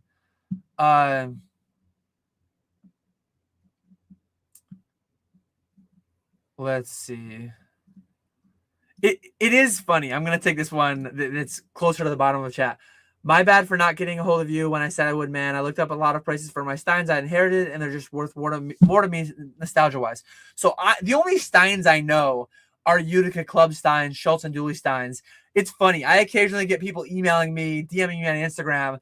I got all these Budweiser Steins. I got all these Avon Steins. I got all these Sarah Marte Steins. I got all these Werder Steins from Germany. And I know very minimal. Like, I know as much about general Steins as I do about, like, Dragon Ball Z cards. Like, I know of their existence. I can name a couple names. I can pronounce a couple things. But other than that, like, I don't know much. If you got Schultz and Dooley, if you got Utica Club, I'm your guy. But otherwise not.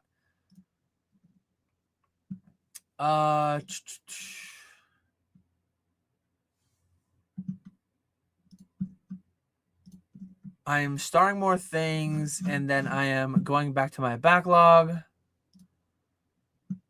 Here we go. Only 10 question backlog. So the way this works, guys, guys and gals, the way if there are any, I think per my analytics, I have like 1 or 2%. So maybe we have 1.6 female viewers right now. But so the way this works, ask questions, I will answer them all.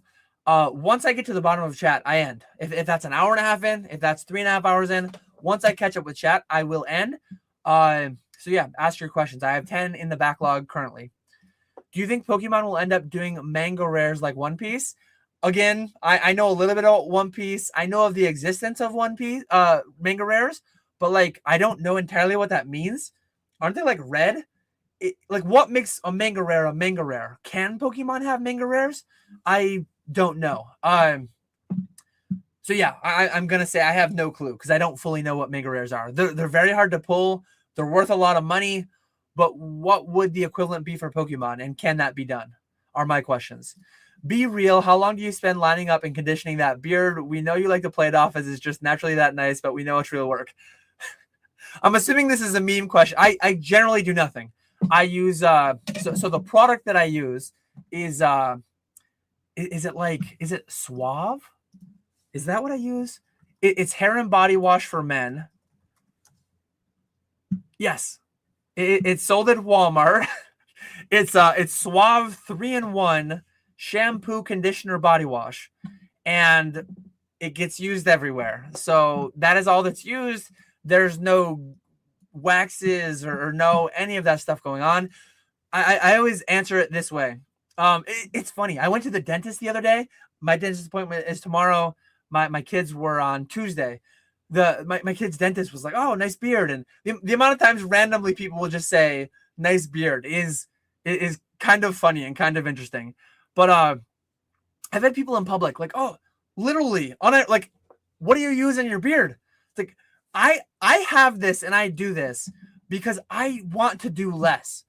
The second that I need products to maintain this, the second it's gone. Like, I only do this because it's less work than shaving it off every week or other week or whatever.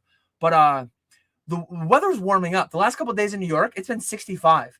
So I was tempted. If my wife is listening, she's gonna ask me if I want her help to get it done tomorrow, because I just do it with clippers myself. But I've been tempted to hack it all off. My dad actually. Should I share a picture of my dad on here? He's been on the live before, so he wouldn't care. But he posted in our family group chat. He shaved off the beard the other day. Let's see if I can find it. His before and after. But this will be gone. Not like clean shaven, but this will be greatly diminished by summer. I'm not going to have this in the heat. So he didn't post one. He didn't post one with his full beard. I wish he had one with his full beard. He shaved everything off the side, the mustache. He just had this. And then his next picture was it completely gone. But anyways, if and when the beard requires maintenance, it will be gone. Not bullish on the beard if it starts requiring maintenance.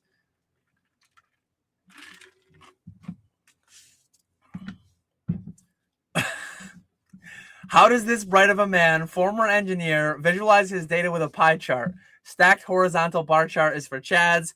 Pie charts are for Timmy's. Yeah, that's funny. There are a lot of great charts out there. Shout out to the ones you mentioned. I probably blasphemy that I went for the pie chart, but I went for it. It did the trick. My Mega Charizard XEX SIR is still ungraded and sealed. Will it reach more than $700 or $800? I have no idea. Ungraded and sealed. The one from the Mega Charizard UPC, I have no clue what that card's even worth. There's no way that card's worth that much in PSA 10, is it? We are booming. Let me. Is it super hard to grade? All mine have been going through CGC Fanatics. A lot of them remain sealed. Mega Charizard EX UPC promo PSA 10. $300. Is this the card you're asking about? Will that be worth $600 or $700 or $800? I don't think so, but also, who knows? We're booming. Question: would you say Pokemon has put you in a place where you could retire comfortably if you wish to?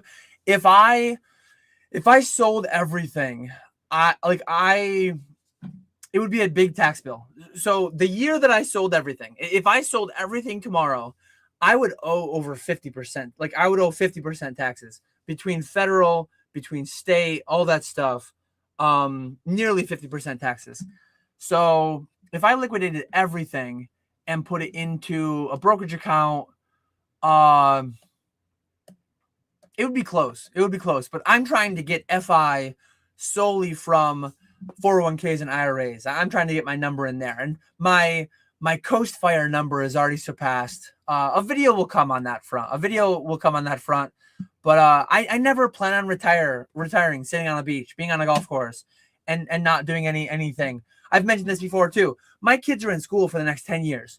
So for the next 10 years, 180 days a year, I have 8 hours a day where it's like, what am I going to do? I'm going to work. I'm going to do something that I enjoy, something that makes me money, something that increases the financial security of myself, my family, all that stuff. So, yeah, for at least the next 10 years, I'm going to be working. So it's not something I do anyways. Question, how do 1099Ks work when consigning? Standard 20K and 200 transactions still apply. Have not consigned before and live in a state that does not have stricter requirements. No. So if you consign 10,000 cards through me and you sell $1 million worth of cards, you will not be 1099. I've talked with my accountant. I've consulted with other accountants too. I've listened to some podcasts and watched some videos and consigning relationships. So the way that it works, actually, you're paying me. So if I sell $1 million worth of your cards and say that they're all above 2,400, say that I net you 95%. If I sell $1 million of your cards, I'll send you $950,000 ACH wire. I can't do Zelle. I can't do friends and family for that much money. But there's no 1099. What's happening is you're actually paying me. You're paying me. I'm a corporation. You're an individual. Or even if you're another corporation, you don't need to 1099 me because I'm a corporation. Fanatics 1099s me for the total $1 million. But yeah, I don't 1099 you. I don't need to 1099 you. That said, legally speaking, you need to claim that. You need to claim all your gains. You need to pay your taxes, do your patriotic duty. But there will be no government document sent to the IRS that will say that happened. Not advice of any kind, just a statement of fact. Seeing what 151 bundles are doing right now, are prismatic bundles not the most streaming buy for the world's easiest 2x by next April? When breaking it down like that, it seems foolish to do anything else. So 151 bundles are doing, like, just to paint the other side. Am I buying 150 or am I buying prismatic bundles on net right now as we speak? Yes. So talk versus walk. My walk is that I've added hundreds of prismatic bundles in the past couple months. I've added them because my distro reprinted them and I got allocated 100 of them, I think. I had somebody reach out to me recently and they sold me a couple hundred more at 85%. So I'm buying them on net, but they could go down. They could print so many more of them in the coming year. So just because 151 did it, just because, like, prismatic might replicate, absolutely.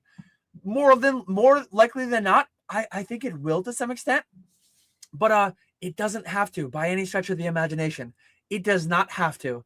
To say that, like, what you're trying to say is like past performance guarantees future results, right? All in on prismatic. No, generally speaking, unless I'm able to get them at 80 or 85%, I like a lot of things more. I like buying other things at 80% and selling them for 95% and making my 10% margin after fees or whatever. I am buying some though. I'm buying some, but I'm not all in on only that. That's my whole answer on that. They could go down. Oh, please. Some percent chance. I know I'm so bearish. I'm so bearish, right? Because I say they could go down, which they absolutely could. Will they though? I don't know. Like, I think packs will go down. I think packs will go down from where they are today. Bundles though, will they print that configuration? Will they put the packs in that configuration? I have no clue. I've been saying that for a year, and ETBs have gone up and packs have gone down. So ETBs, since 14 months ago, I said I'm largely not buying prismatic. I don't know what it's gonna do, but I think the packs will get cheaper. I said ETB, booster bundle, poster collection, other things. I have no clue. I said I think the packs will go down. You know what the packs did? Packs are down 30% or something since I said that. You know what the ETBs did? They doubled or whatever the hell they did. They're up a lot. So I have no clue. I am quite convinced, and I could be wrong. I think I'm going to have a lot more options to add more cheap packs of prismatic in the coming 12 months. And I think I'm going to be right on that. If I'm wrong, it is what it is. Like, this is one thing that I need to say again. From time to time, I need to reiterate this point. I don't care what prismatic bundles do. I have a bunch of them, 5-10 year time frame. I think they're going to be up. I'm on the same page with you. I think they're going to be up substantially. So I'm happy to buy them. But like 3, 6, 12 months, 6 months ago, people would have said, oh, prismatic bundles, they're such a good thing. A month or two ago, I just got allocated at wholesale cost. I just bought prismatic bundles for like, what's wholesale cost on a bundle? $20? I just bought prismatic bundles for like $20. Am I bullish on them at that price? Absolutely. I think I did at least. Maybe I paid more. Mason, what did we pay? I don't even know what I paid. My distro called me and they said, hey, do you want this? And I said, yes. I didn't even listen to what the price was. But yeah, let me look up prismatic booster bundle. But one thing I think people get caught up on, people get so caught up on like, I need to have everything and I need to get it. I don't care. This is one of a million things that I have. So I paid $39. If you would ask me 6 months ago, I think I have time on prismatic. And you know what? 6 months later, I got allocated 50 prismatic evolutions booster bundles for $39 a piece. I paid $6 something a pack. So a year ago, when I said I think I'll be able to get packs cheaper than I'm getting them now for $11, $12, $13 a piece, I was pretty damn right. People are not very bright. People are not very intelligent. Dan, you were so wrong on that. No, I wasn't. I said I don't know what the hell the boxes will do. I said I don't know what the hell the packs though. Packs I think will get cheaper, and they have been, and that's what I care about with the rip and ship operation. But yeah, I will always tell you. So how many prismatic booster bundles do I have? 400 maybe. I have a lot of them, and I don't freaking care what they do. I don't care what they do. People with 3 of them, with 12 of them, with 25 of them care so much more. They lose sleep over like, oh, YouTuber man said my thing might go down. He's a bear. He's bad. He's dumb. You think about it way more than I do. YouTube ethos, like it is so wild, so crazy out here. I frankly don't care what the hell they do. I'm pretty sure the packs will go down, but I frankly don't care that much. I have right now, let me look at my numbers again. Prismatic Evolutions. I have between the pallets, between the streamers, between everything, 8,000 packs of prismatic, 8 to 10,000 packs of prismatic. If and when I'm right, if and when they continue to go down, I would love to have 20,000 packs of prismatic. I would love to have 30,000 packs. I'll get that many if they go to 5, like I think they will. I still think prismatic packs. I think I'll be able to buy them for 5. Not only that, I think you'll be able to buy them for 5. I think the open market price for prismatic will go to $5 a pack, and I think I'll be buying them for 4. I could be wrong. I don't care. I don't care if I'm right or wrong. If they go to 25, I'll buy them for 20 and I'll sell them for 26. That's my business. That's my business. I buy at a percent of market and I sell for a higher percent. Do I try to time the market? When Crown was available for $3.50 and dummies were buying prismatic for $11, do I buy more Crown than prismatic? Absolutely. Do I try to have more of something when it's cheaper and less of something when it's expensive? Do I try to have more before I think it's going up? And do I try to have less before I think it's going down? Absolutely. Like, but I don't think about it as much as the average YouTube jump around every live stream, ask the 20 live streamers the same question, and panic about my 50 packs, 500 packs, 1,000 packs, whatever it is. And it's a little mean. It's a little mean to say that, but that's really where I stand on that. I don't think about it as much as the average person does that watches this stuff because I don't know. And then this is where the rant ends. I got a little mean, but I'm gonna tie a bow on it with my thoughts, like what everyone should do. Work where you can control. I can control buying and selling buying wholesale, selling retail. I can control buying at a percent of market and selling for a higher percent of market, right? I can't control what configuration Pokemon puts the booster packs in. I know that I have no clue. Morons out on YouTube will tell you this is Vivid Voltage guaranteed will never go below 200. Vivid Voltage guaranteed will never go below 250. And then it does and they're wrong and who the hell cares? Nobody cares. See? Nobody cares. But I'm just not going to be that guy. When I know that I don't know, I'm going to tell you that. And I'm going to get called a bear, a guy that has over half of his net worth in Pokemon. Like, it's actually brain dead. Some of the conversations that go on, some of the questions that I get asked, some of the it's wild to be, and this is not me picking on, I took the question off the screen because this is not at that individual, but how insane is it to be a guy holding over half of his net worth in Pokemon, to quit a stable job to sell Pokemon cards full time, for me to be called a bear by some Timmy running around YouTube live stream chats asking, should I buy this? Should I buy that? Dan says prismatic bundles could go down. He's a bear. They have $500 in prismatic on their credit card that they're carrying a 30% balance on. Like, maybe I'm strawmanning. Maybe that person doesn't exist. But I watched the Caleb Hammer episodes. I've watched the Dave Ramsey episodes. Those people do exist. And some of them bounce around live chats and ask really dumb questions. And some of them watch Alex say XYZ, and then they panic sell this and they panic buy that. And it's like, we're booming. What are we doing? I'm going to go back. I'm going to star more questions, and then I'm going to go back to my starred questions. Star. Manga rares are cards that have part of the anime show on the card. Oh, okay. So I guess Pokemon could do that, right? They did that years ago with Topps. You could buy the Topps cards that had the movie 2000. You could buy the Topps cards that had the like I can picture the Haunter one. I can picture the Haunter, the Gengar one, the one from that episode. I am starting on my questions, and I will get back to the questions.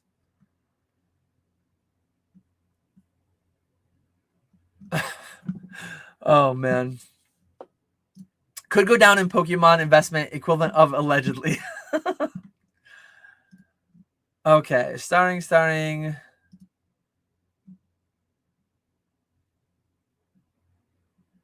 Yeah, Mason said I also didn't even ask, just told them to send it. Like, we're booming. We're booming. That's what you do with your distro.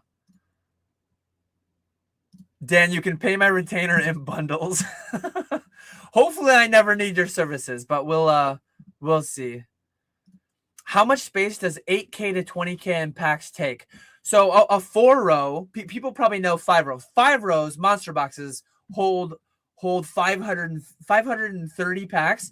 I deal in 4 rows though, mostly. A 4-row holds 360 packs. I only stack 4 rows about 4 rows high. I worry the packs might get damaged if I go too much higher than that. But so I a third of a minivan. Here's a good metric. A third of a minivan is 18,000 packs. Last New Jersey Collecticon, in the fall, I drove down 18,000 booster packs as part of a larger 28,000 booster pack deal, and they fit in the back of a minivan, about a third of the space. So a pallet filled about as high as a pallet would go is about like 25,000 booster packs. So it's slightly under a pallet. Depending on where you live and how much space you have, and could be a lot of space, could be not that much. Relative to something like Charizard UPCs and ETBs and all that air, it's a lot more condensed than all that stuff with air. Cap, was this cap called on me, or is this cap called on someone else? It's on Z. If this cap is called on me, let me know. I have 60,000 display cases. This dude is such a bear. Mason has a great video about the Excel buy coming up soon. Go check out Cardinal on YouTube for sure.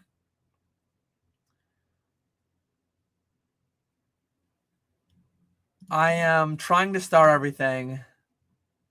Just make videos saying both, twice the views from people that have the memory of a goldfish. Yes.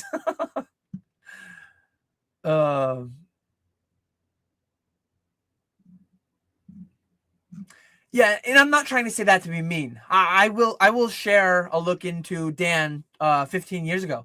So 15 years ago, I started my first real job. I started at a chemical engineer, write it off on your bingo card. I looked at my cumulative time being in my 401k. Used to have Mass Mutual 401k. Cumulative time spent in my Mass Mutual 401k between the balances of $0 and $10,000. I spent more time in my 401k looking at my balance between having balances of $0 and $10,000 than I have in the past like 3 years combined. I probably spent more time cumulatively looking at my 401k balance.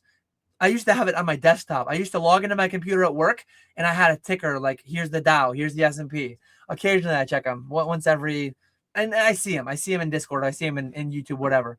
But I used to actively check it between 0 and 50 grand, which was probably the first 4 years of me having a 401k. The past decade, I've checked it less than I did in that first few years combined. It's what people do. And I'm not trying to be mean about it. I'm just trying to like demonstrate a point of how silly it is that I get called a bear. Oh, it's on Z. Says $4 to $5. Yeah, right. Is that about Prismatic? I mean, we'll see. I could be wrong. So this isn't replicable for you, but I just bought them at $6.50 a pack. I just bought them from my distro. That's not cap. I just paid $6.50 a pack at New Jersey Collecticon. I locked down a deal at New Jersey Collecticon. I bought like 5,000 packs of Prismatic back at New Jersey Collecticon for $6.75 a pack. So that's not the open market price. That's not a replicable thing for everybody. But I believe, and I could be wrong. Like I don't care. Someone in chat, I don't know you. I don't know your story. But like people that haven't been here 12 years tell me that there's no chance, Dan, you'll ever buy this for that. Well, we'll see. I don't care if I'm wrong. Going back to what I said, I don't care if I'm wrong. I think I'll be right. If and when I'm right, I'll buy 30,000 packs. And if and when I don't, I'll only have 10,000. I'll only have 15,000. And we'll see what happens. I will. This is one thing I'll say confidently. In the next 20 years, if I want to buy Prismatic packs for the live stream, I'll be able to buy them between 80 and 90%, and I'll be able to rip them between 100 and 110%. So that's what I care about most. But yeah, our blood pressure's booming. It's good to get the blood flowing a little bit.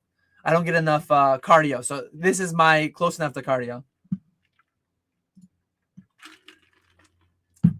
4 rows, what do you pour? So the reason I like 4 rows, if you do 2 5 rows, I could be wrong. If you do 2 5 rows, it's more than 50 pounds. And then you get hit with the weight fees with UPS. So I like 4 rows because this is how I ship. I ship to my consigners, and I ship to my streamers. I ship to my wholesale pack buyers. But 360 packs fits in a 4 row. And then 2 4 rows, 720 packs, fits in a 16 by 14 by 10 box.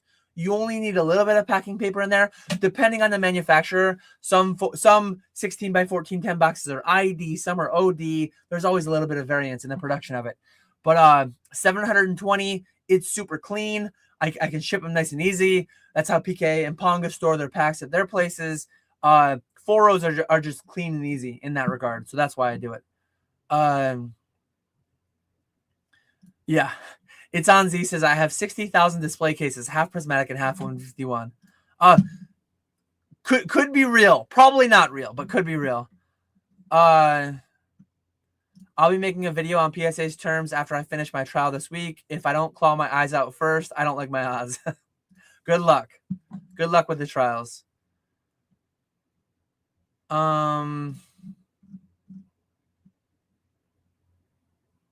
Yeah, I just like the aspect ratios as you mentioned. But yeah, let me go back to my 14 started questions. The backlog built back up. Question: did you know that if you play back the word fence backwards, it will say Dan? I didn't proofread that question. I would have put that question up anyways, but I should proofread them probably. Why did Alex say not to buy Scarlet Violet during the recent dip? I don't know. I don't watch all his videos. Maybe he did, maybe he didn't. I think I never tell people what to buy, what to sell. He gets a little bit closer to saying I think he says what he's doing, but there's some times where he gets a little bit closer to saying you should buy this, you should. I don't go that far. I just tell people what I'm doing and why. But yeah, I don't want to answer this question because I don't even know if the basis that it's framed on is true. Alex is generally quite bullish and generally if you have the money, the risk, blah, blah, blah, he's generally advocating for buying. Are you grading any Pokemon coins at the moment? I'm not currently. I have in the past. They're just very niche and they're more tedious to submit. 90+% of what I do goes through my own CGC Fanatics thing. Speculation time. What would you like the next era to be based around, i.e. Mega EX? Personally, I love some Delta species. It would be cool if they did something new. I don't know what that new thing would be. I'm not like a big creative guy. I'm not like a big innovator, I don't think. So I don't have the idea. But it would be cool, instead of just rehashing an old thing, it would be cool to do something new. I'm sure they will at some point. What do you think about this? I've got a Lovebird PSA 10 that I've been debating selling to start my selling business to have 10K-ish starting point, or would you recommend less or more cash flow? One thing I say is, like, don't go broke on, well, don't overinvest to the extent that it like holds back from your business. So again, I'll never tell people directly to buy or sell. I'm not going to directly tell you to sell that card, but I would sell that card if I were you, if I see opportunity to buy items to make margin that I can't buy because I don't have the capital. If having that 10K capital would allow you to cash flow deals and run your business, and I would think about doing that if I were in your position. So that's the way that I think about it. But yeah, I don't own a Lovebirds PSA 10. So I have a fair bit of capital. The capital that I do tie up for the long term, speculating years and beyond, is almost all put in sealed personally. So I like sealed for many respects. Do I think there are certain vintage things that slabs and whatever that might outperform what I'm doing? Absolutely. But I have really good access and outlets for inlets and outlets for sealed specifically. So that's what I mostly do. And I'm placing my bets. You place yours. I have some. I'm going to rant a little bit. I don't know if he'll hear this or not. And it's not just one person. It's multiple. But I have some people that I go back and forth. It's hilarious. It is. When I say hilarious, I actually mean infuriating. Simultaneously, I have people in my DMs calling me a bear every month. Dan, you said Destined Rivals. You said Destined Rivals, like, you were selling it at 250 and it's 500 now, 600 now, whatever the hell it is. I don't know and I don't care. But you said this. You're dumb. You're wrong. You're a bear. Simultaneously, I own more Destined Rivals than that individual probably. Simultaneously, I've got people in my DMs saying, Dan, your 151, your Lost Origin, your Sword Shield, your Scarlet Violet, it's being outperformed by vintage slabs right now. And it's like, okay, I don't care. I've made a lot of money in the past few months on vintage slabs too. When I bought 6 figures in slabs that were primarily vintage, Gold Stars, first edition, PSA 10s, PSA 9s, all that stuff. And it's like, the people that are telling me now that, like, Dan, you're dumb for not having more vintage slabs because you've got all that modern sealed. Well, a year ago, 2 years ago, 3 years ago, when my modern sealed, or more in the past 2 years since the palette started, in the past 2 years, while my modern sealed was booming and their vintage slabs were stagnant, like they weren't saying anything then. It's so dumb and so annoying because I get it from both sides. Dan, you're dumb, you're wrong, you're modern. Like, I'm getting this in my DMs today, right now. Dan, your pallets, they're stupid. Everything's going to go down. Vintage slabs are so much better. Look at what's happening today. Where were you 2 years ago? Like, I don't care. Like, I don't care. I care so much less than all of you on what my slabs are going to do, what my pallets are going to do. I think about it so much less. I care so much less. I've got my bets placed. I put all my bets out there. And if it makes dummies feel better, yes, today, your thing, today, last week, next month, next year, maybe, you might outperform what I'm doing. I don't care. Good for you. It's so strange and weird how people need to feel the need to, like, again, me being called a bear, both on like 2 different aspects of the market that I'm actively engaging with. The vintage slabs that I was engaging with, they're like that record PSA 9 Gold Star Pikachu sale for 20K through Fanatics. That was me. The 20K CGC 10 that just sold, that was me. Well, that was consignment through me. That wasn't my own slab. But some of the PSA 10, some of the PSA 9 first edition base that I had recently, that was me. Some of the PSA 10 Gym Heroes, Gym Challenge, Team Rocket First Edition. That stuff was me. Like it's so weird. It's so weird. Some of the conversation that goes on, I guess. I think I'm really good generally at not letting it get to me. But today I definitely snapped at a couple DMs that I had. Like, what are we doing? Let me do my thing. You do your thing. It's just it's really weird. We're nearing red lights when I say the word weird 3 times in 2 minutes, or 10 times in 2 minutes, probably. Explain like I'm 5. If most are pricing slabs and raws as average of last 3 TCG or eBay, how are you making a profit? If you're doing trade at 85 or 75% of cash, assume cards always up and to the right. Yeah, generally speaking, like if you're buying that high and you're selling on eBay, and if you're consigning, you're getting 95%. So you can pay 85%, sell for 95% and make money. I make a very low margin on a lot of what I do. But sometimes that Gold Star Pikachu 10 that I sold for 20 grand, I paid 10 for it. I made $10,000 in a month. Last summer, I bought a $17,000 PSA 10 base for his Venusaur, and I sold it for 50 something thousand dollars a couple months later. That was a short-term spec. I planned to make 5 grand, 3 grand, 2 grand, 5 grand. I made 30 grand. So I've publicly in the past couple of years made a lot of money speculating in the short to intermediate term on these vintage slabs that I generally long term I'm pretty bullish on some of them. I just don't care to hold them personally. I had my rant earlier on PSA, BGS, CGC. They're all kind of a joke, frankly. I will make money in the short term, grading, selling, buying the graded, sell, speculating over the short term. But like over the really long term, I don't like holding slabs because I think grading is just so, it's a sham. It is what they do. Like I can't turn into a half an hour here ranting about grading. I've hashed this out so many times. If you follow me, you know where I stand on grading. What they're doing is fine generally. We just way overvalue it as a market, in my opinion. So I'm a perma seller of everything in plastic because it's all a joke. It's all, frankly, a massive joke, in my opinion. Do you not have a beard comb? I don't have a beard comb. I don't do anything with my beard whatsoever. The second that I have to start combing my beard, it's gone. When my hair got long and shaggy a month or two ago, I wasn't combing it. I was getting a couple comments about here and there. I was getting a comment like, "What's this guy's haircut?" It's like, my haircut is, I'm lazy. I don't have anyone to impress. I'm not gonna do anything with my hair or with my beard. So the beard before like April, probably it's gonna be gone because it's gonna get too warm for it. Question: your life depends on you getting off the fence. Which price will be higher 5 years from now? Prismatic booster bundle versus 151 booster bundle.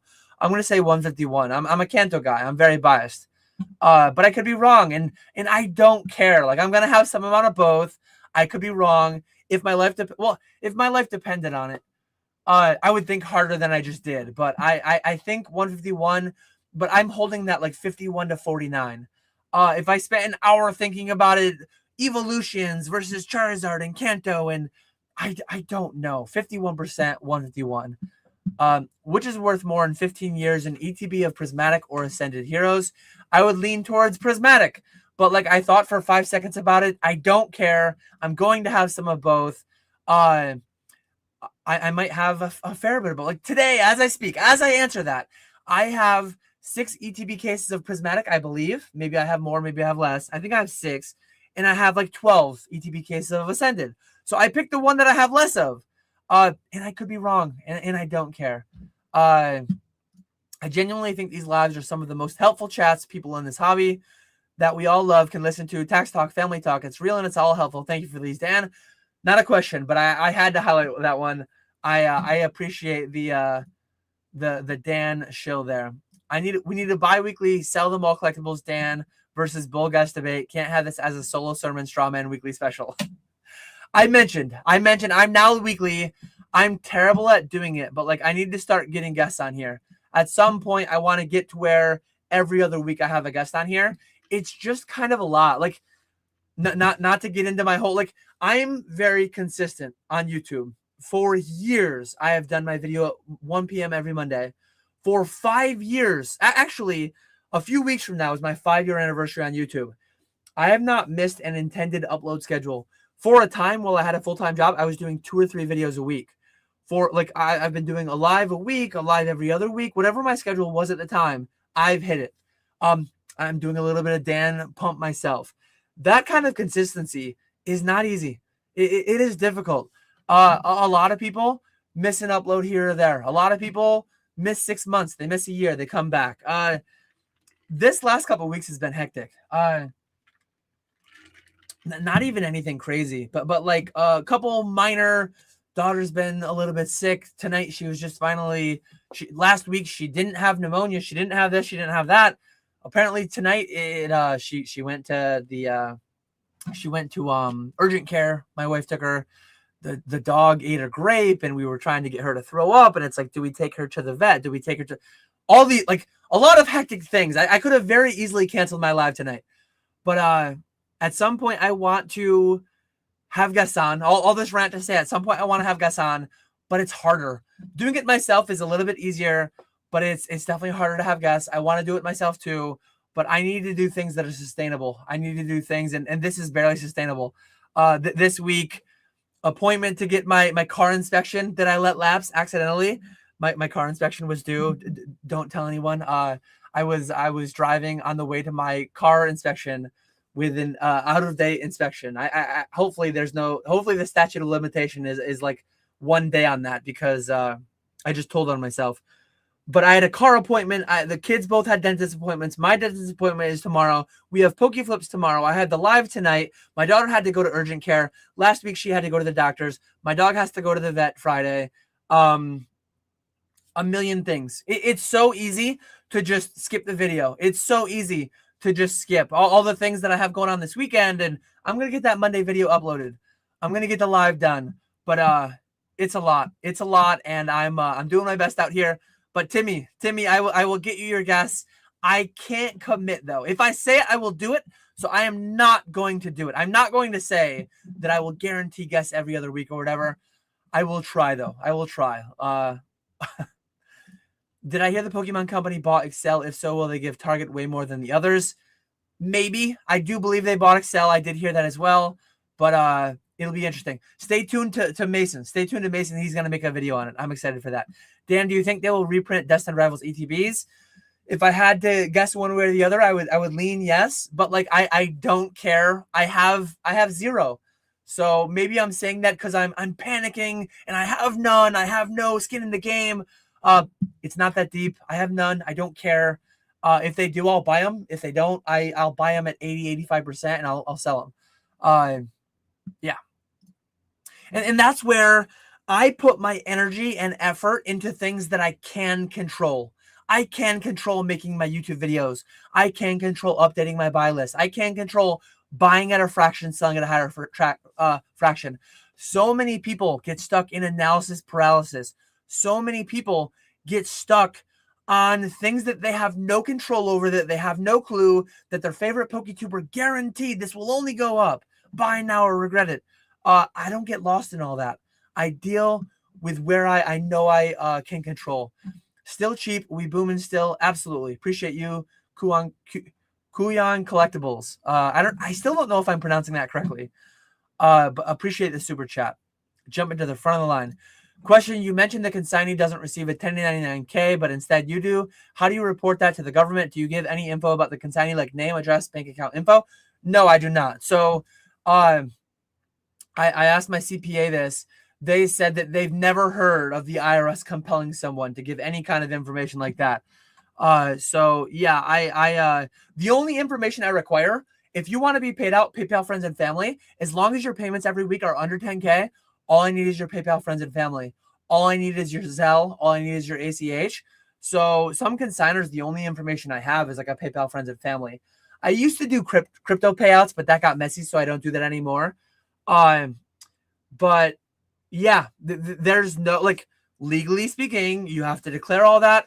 But how do I do it? So last year, I made my video on Monday. I took in millions of dollars of consignments, and I paid out all that money. The way that I do it is I literally tell my accountant, hey, 2 million came in, 1.96 million went out, and I made 40 grand net profit. Whatever the numbers actually are, that's probably roughly fairly close.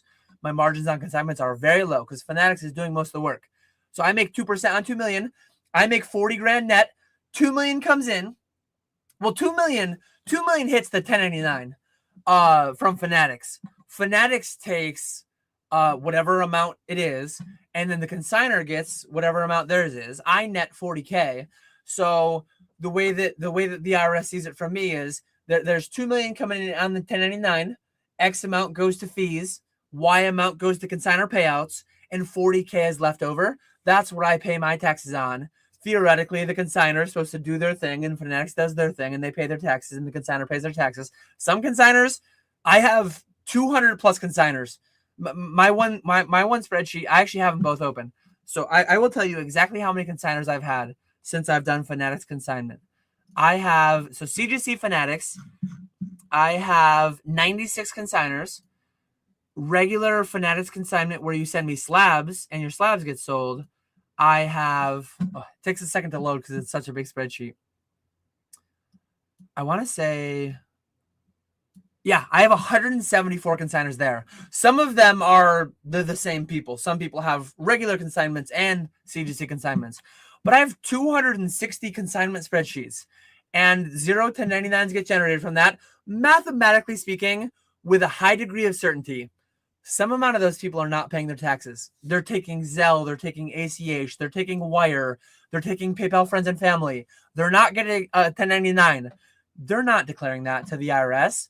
That's not my business. I'm doing my business. I pay my taxes, and what you do, it's not affecting me. It's not my business, and you should pay your taxes, but I can't compel you to. And the IRS doesn't require I generate any documents that make it more likely that you will do it. So if and when the laws ever change, then I, James, DC Sports, Sealed Shiz, if and when we might have to get your socials, we might have to get your EINs, and I hope that day never comes because some amount of less people will consign. But yeah, as of today, none of that's required. So that is all kosher per my accountant, tax attorney, all that stuff. Yeah. But yeah, let me scroll back up. Let me highlight questions. Oh, no. I made it through the whole backlog of starred questions aside from I have no, like, oh, no, I lost entirely where I am. Oh, no. So I had been retaining at least one starred question so that I could see that in the chat, but now I got lost. So here we go. I'm going to star this one, and I'm going to star everything below it. Hopefully, I don't think I missed anything.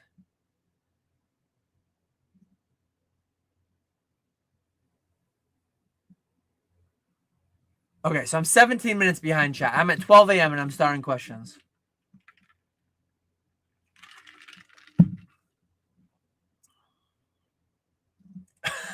Whoever is DMing Dan all of this stuff, please stop. You're driving him crazy. So I don't block people, really. I probably should, but I muted a couple DM conversations today. It's funny because it hit on the same day. I was being DM'd about how dumb and bearish I am on Destin and how I missed the 2x on Destin, and then how dumb and bearish I am on Vintage Slabs. Simultaneously, I own Destin. I own Vintage Slabs that I bought for a short-term spec. And it's like I own more than both of those separate individuals calling me a bear on Vintage and Modern, both of which I own and I'm doing business in. And it's like what are we doing? I'm muting these conversations. I'm going to let them fall to the bottom. Yeah, it's crazy. In a boom, I cannot be engaging with those DMs. I'm a nano influencer. I answer every DM. I answer every email, but every time I get a DM or an email of that nature, it makes it more likely at some point, hopefully I will scale to where I can't answer every question. And sadly, it's going to be dumb DMs like those that prevent me from answering like helpful, here's a quick answer to something. Here's a quick, like, yeah, here's a link. Here's this, here's that. Here's a Not Your Dad CPA video. Someday I'll stop answering all my DMs broadly and it will be expedited by these stupid conversations that I don't want to be involved in. It's like,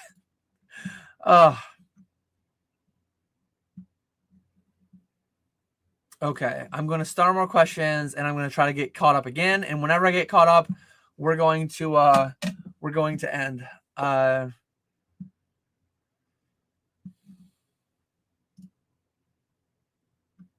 Appreciate you looking at the comb question, Dan. If I see a question mark, I go.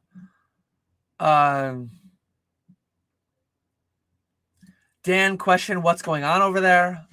Was that said when I said all the hectic things going on this week?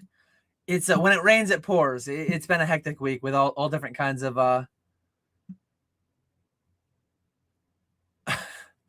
I'll take that one. And some people like the solo show. Some people like the guests. I think what I'll settle on, I don't know. And I mentioned this before too. We're booming. Maybe the boom lasts through the summer. I probably won't have weekly lives in the summer. Over the summer, I dial back, foot off the gas more, be with the family more, go to the zoo more, go to the park, play more Pokemon Go out there in the nice weather, walk the dog more. I probably won't do as many. I probably won't do weekly lives all summer. Minimum, I'll do every other week as I have been for years. But if I could have a monthly guest over the next couple of months, that would be good. And then periodically moving ahead. We'll see though. It's tough. It's tough. Okay, I did pronounce Kuyan Collectibles correctly. I probably just said it a different way as I said it then. So I'll probably say it 10 times and say it 5 different ways in those 10 times. 9 question backlog. Question, when we all get old sooner rather than later, what will be some of the highlights you have had so far, and what cards will you still be holding on to? So I hold on to cards that are meaningful to me, cards that are gifted to me, cards that have a story of some kind. My kids have a lot of cards that if they ever want to sell, I'll just buy them from them for like full market price. I have some cards that like my son pulled in his advent calendar for Christmas this year. He pulled a Mewtwo V-Star. I love the card. I don't have one personally. The Galarian Gallery one from Crown Zenith. It's a beautiful card, and he pulled it, and I'm never gonna let him sell that. If he wants to sell it, he's gonna sell it to me. It's gonna be PC for me forever until he inherits it again one day. But my childhood binder never sold. My PSA 8 Shadowless Blastoise that I pulled at Pokemon Saves the World back in Vegas 5 years ago, never gonna sell that one. My Squirtle Squad Squirtle, never gonna sell that one. The one that I bought in a random lot on Heritage or Golden, and it came in, and I didn't even know it was in the lot. And like I have a graded, it's graded as like stained or marked. I have a PSA 9 Squirtle Shadowless, I believe, that's graded as marked because someone drew Squirtle Squad glasses on it. It's hilarious. So highlights I've had so far, all the events, all the in-person events. Like there's the highlights that I have with me, my family, engaging with Pokemon, my son opening that card, building my son's Pokemon Pokédex set with him, opening packs with my daughter and her. She always throws away the energy card, throws away the code card. I don't want this. She says, I don't want this as she throws them. She's not a big fan of the energy card and the code card. But it'll be the memories. It'll be the late night collecticons. It'll be Swamis. It'll be PokeFest coming up in about a month now, a local show to me. Having PK Ponga, having Spat, having Skya, having Bierski, having Grimer, having Old School, having Java. All 8 of those people coming up to me for PokeFest, a local show to me in Syracuse, New York, in April 11th, I believe it is. The times, some of the people in chat right here, the times hanging out late night with Mason at Collecticons, hanging out with everybody. Those are going to be the things that I remember. And the mementos I have a handful of cards that I pulled at a show that I like. They have the story there. Gifts over the years. So yeah, those are going to be the highlights for sure. Engaging with people. Like there are some big deals, there are some big sales. There will be some highlights that are more like financially tied, but the vast majority are the people and the events. Do you think Giovanni's SAR from 151 is undervalued for $20, less than a pack of 151 and PSA 10s are 130 to 160? I almost universally, I think slabs are overvalued almost universally. So you won't catch me saying the PSA 10s are undervalued. Does that mean they can't go up? Absolutely not. I think they definitely could go up. I know they could go up, but I'm not speculating or investing in the slabs. I don't really spec or invest in singles too frequently either. I probably own some Giovanni's SARs from 151 in my inventory here or there with PK, with Ponga, wherever. Do I have 500 of them? If I thought it was way too cheap and I had the means to, I would go buy 500. And it would be like, yeah, I think that's a good spec. I think that's a good play. My biggest open active specs, and I guess I'm going to spill some of my plays. I had access to buy hundreds of Score Bunny on the balls recently from a friend, from someone I've known in the space for a while. And so I bought them. I have an active spec. The World Cup next year is in the United States. I think that's a reasonable spec. I have hundreds of them. I think I bought 400 for 10 grand. I want to say I bought 400 for 25 bucks a piece. I haven't touched them yet. I have them set away. I have a couple hundred Ancient Muse that I bought. I bought 400 several months ago now when I was in New Jersey. Actually, I remember I closed the deal when I was at New Jersey after New Jersey Collecticon on my little family vacation. I was talking with Nick, and Nick ended up buying some. I bought some. So I still have probably, I have these ones that are graded sealed PSA 7, PSA 8, and then I have 100 that I set back. I have 100 Unagabas that I set back. I have 100 McDonald's Pikachus that I set back. I have, so I have some active specs on singles, but I don't do it. It's actually something, it's on my list to do it more frequently, but this one doesn't jump out at me necessarily. Could it be 5 times higher in 5 years? Absolutely. Could it be 50% lower in 5 years? I get called a bear. I say it could be 50% lower. Dan, you're a bear. It could be 20 times higher. It could be 400 raw. I don't freaking know. We're booming. And just the fact that I say the downside could happen, I get called a bear. I say prismatic bundles. I say prismatic could be $5 a pack on the open market in the next 12, 18 months. It absolutely could be. Morons will say guaranteed there's no chance it can't be. It's so stupid. It's so stupid. Simultaneously, I'll say prismatic could be 25 a pack in a year. And then I get called a bear because I say the downside, and I don't get called a bull for saying the upside. Continuing on though, with work burning down twice recently, they cut all OT, so I have a lot more time. Rather than just store away, what else could the wife, kids, and I do to get into Pokemon? Try a little bit of everything. Start a Whatnot account. Get the low fees. Get the extra promotion. Sell some stuff. Try vending your local show. Try vending a larger show a little bit further away.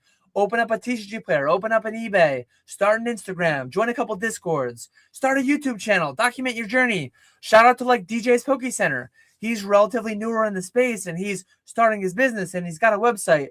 Shout out to Zoner Cards.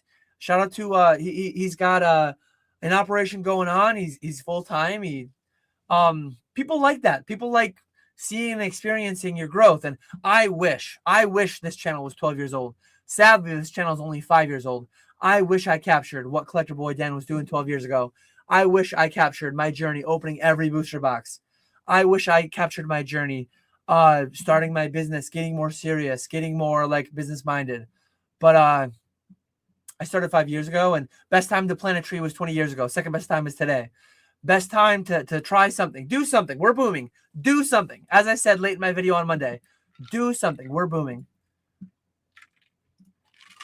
As a smaller local vendor, should I build my own eBay store and reputation, or should I just get some more percent just by consigning? I'll tell you this. I won't tell you what to do, but I'll tell you what I did and why. So I sold... I have a 20-plus-year-old eBay account. I've been on eBay for over 20 years. My parents started my account on my behalf. I was under 18 in terms of service, and all that stuff was done the right way. But my account's over 20 years old, and I've sold millions and millions and millions of dollars on eBay. My final year of being primary eBay, I sold over $1.3 million on eBay, and I did not get preferential rates. I was offered tiny discount on my rates.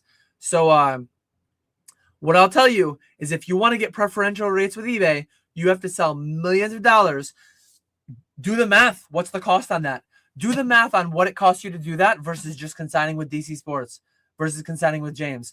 roughly speaking, if all the items you sell are between 1,000 and 2,500, if every item you sell is in that window, and you sell $2 million on eBay to ultimately try to get yourself lower rates, it'll cost you. You're going to pay 12% yourself. DC Sports will give you 96%. You're paying 6% more on $2 million. You're paying $120,000 in additional fees to eBay to maybe get a better rate. And I promise you, I guarantee you, rarely do I say guarantee, I guarantee you, eBay will not give you 96% payouts. They will not give you 4% fees for selling $2 million. So you'll spend 120 grand in additional fees to maybe save 2, 3, 4% on final value fees. And you'll still net more money consigning with James. You'll still net more money consigning with DC Sports. Same thing goes for Fanatics. So here are my rates right here. If you consign with me, I make money. But if you consign with me, you pay so much less than if you send to Fanatics yourself. So if you want to try and get rates with Fanatics yourself, you could pay tens of thousands in additional fees, get slightly better rates with Fanatics. They still won't be this good.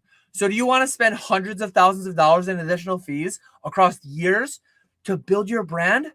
Feel free. Some people do. Some people do great with it. And I'm not saying not to, but I'm just kind of giving you insight, pulling the covers back on what the process will be to do that.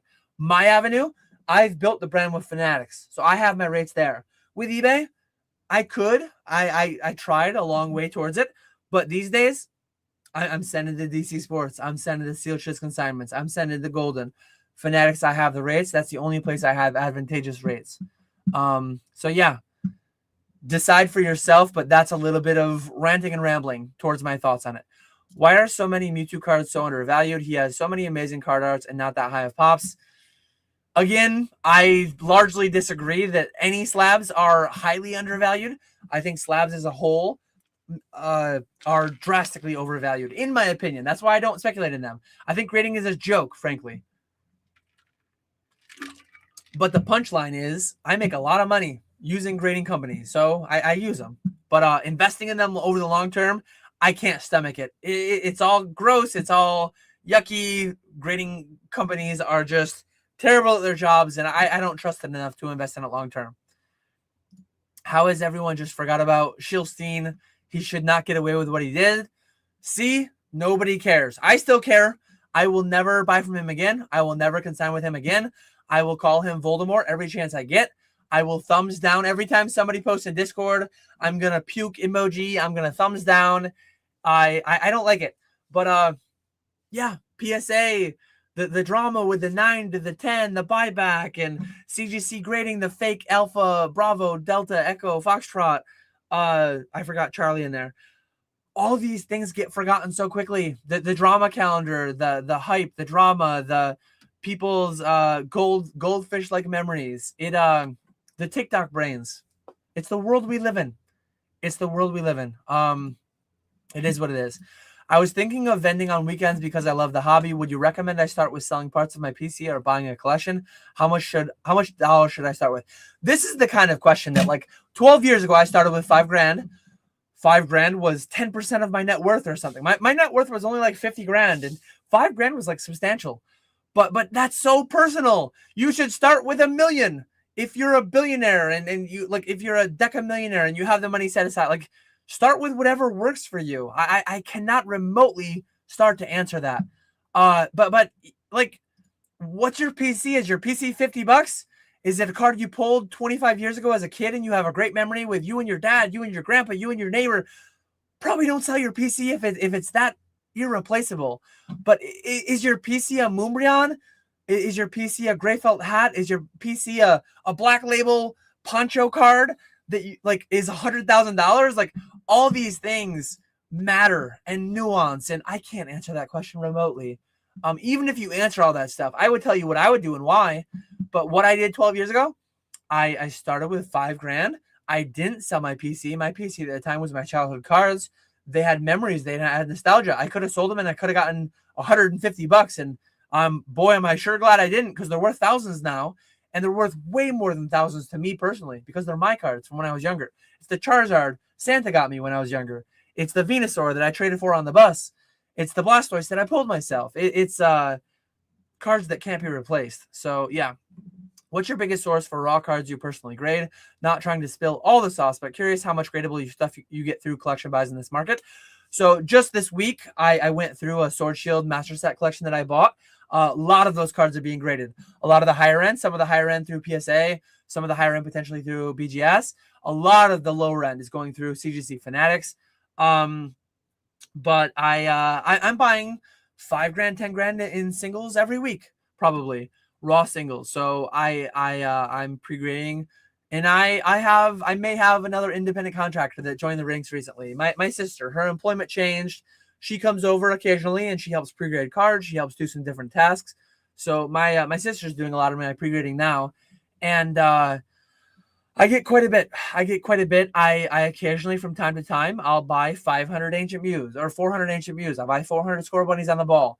I'll buy 400 McDonald's Pikachu packs. I'll buy and break down. I'll get allocated hundreds of Charizard UPCs, and I have a lot of stuff flowing through. Selling 9.3 million in gross GMV throughout the year. That takes a lot of sourcing. All the memes, what does Dan do? The streamers do it all. Dan doesn't do anything. He just plays RuneScape. I wish those things were true. I'm out here grinding to the extent that I'm willing to grind. Family first, business second, all that stuff. But I'm capped at my limit. I am losing some amount of sleep in this boom. I'm not playing RuneScape at all in this boom. Leagues start in a little over a month. If we're booming like this, I'm not gonna partake in leagues, and that's sad to say, but I can't justify it. So yeah, most cards I grade are just collection buys coming through Instagram, through YouTube, through my brand and all that. And then I don't buy on TCG Player at all. It's a miserable website. They took away my sales tax exemption. I rarely buy on eBay. It's almost all through Instagram and YouTube, and then it is some amount through word of mouth, just like people that I've known for years, that I've bought from for years, predating YouTube, predating Instagram. And then occasionally I browse some different Discords and I make deals. Occasionally I get deals sent to me, Facebook Marketplace, and I close the deal even though I'm not on Facebook. It's all over the place. It's all over the place. I am 24 questions behind. Let me see how many are 24 comments behind. Let's see how many are questions. Last question for the night from Obi-Wan Kenobi.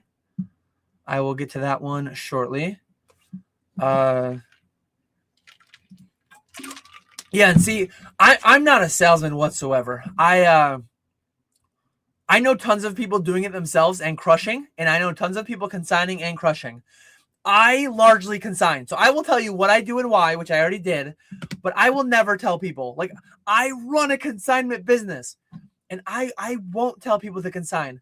I am such a bad salesman. It's like, hey, I'm here. If you want to do CGC Fanatics, I'm the best game in town. I have the best rates. If you want to do Fanatics, I think some people beat me out like very small windows of prices. But above 2,400, I'm the best. Above, like, for most ranges, I'm the best on Fanatics. But I'm not going to push you. It's like, check the sales, check the comps, check eBay. James is great. Close friend. I text with James all the time. I message back and forth with him in Discord all the time. He's competition. But the space is big enough. I'm never going to be a salesman. I'm never going to tell you what to do. I'm going to tell you what I'm doing and why. And I'm generally not building my own brand, my own name on eBay. Look at my eBay. It's MetaZoo singles. It's things that Sky is fulfilling, and I think it's good business what I'm doing, the way I'm engaging with it. But would it be good business for me to sell all these slabs individually on my eBay? These are going to Fanatics. These are going to live streams. These are being sold and fulfilled by other people. Not worth my time. Not optimal use of my time.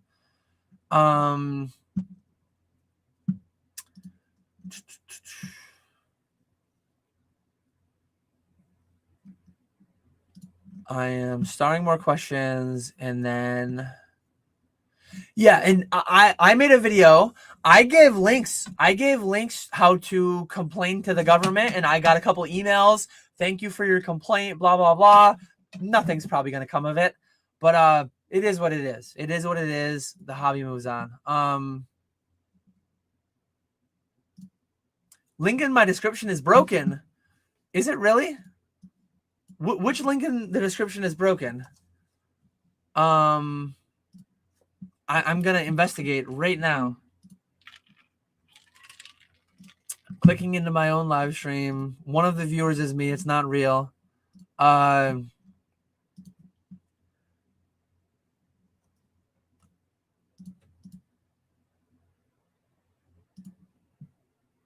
are they? I think they're abbreviated.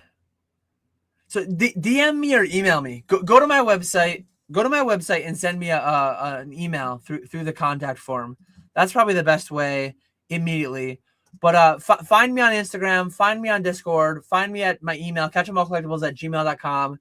I'm the same name everywhere. Find me somewhere, DM me, and I'll send you all the information. I copying and pasting one live to another. I think I did break some links, unfortunately. Yeah, that's that's bad of me.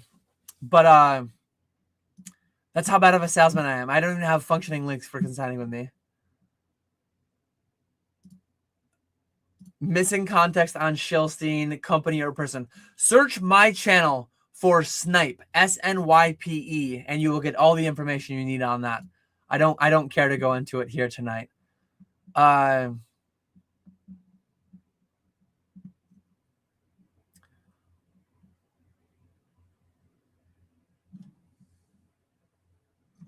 Where are we? Okay, I'm fully caught up. I have everything started. I have six questions started. If I'm trying to buy a complete list of slabs for a set, best suggested way of doing it to save the most money. I mean, I don't buy any slabs on eBay or Fanatics. Occasionally on Fanatics or Golden or Heritage or whatever. Occasionally on eBay, but rarely. When you're buying on eBay, you're paying generally like 100% of market. There's times where I'll spec 100% of market and I'll try to sell it later. But most of what I do is I try to buy it 85, 90, 95% of market, depending on what the slab is. So if you have the means to, if you have a little bit of a name, if you can go to a show, if you can wherever, in a Discord, in a Facebook marketplace, try to pay a little bit less, try to shop around. But how much do you value your time? Again, if you're a doctor that makes $1 million a year and if you want a complete PSA 10 Jungle First Edition Hollow set, should you go spend 50 hours over the next 3 months shopping around this, that? Or should you just go to Z&G Emporium and Catch 'em All Collectibles on Fanatics? And should you pay somebody to bid for you? And who the hell cares what you pay? Who cares if you pay 2 times the last comp? And you get it. You have the money. It could probably will be higher in 10, 20 years anyways, and you're going to hold them forever. Like, everyone's situation is so different. So I can't answer questions like these. It always depends. I already did that one. Last question for the night. When is the last time you spoke to Jake Pokenomics and how the heck is he doing? So I'm partnered with Jake on our Patreon. Shout out to the Pokenomics Patreon. That is linked in the description below as well. We do tomorrow morning from 11 a.m. to noon Eastern. I will be live in Discord voice chat. $10 a month you pay. You get me every week for an hour each week. You get Jake every week for an hour each week separately, independently from me.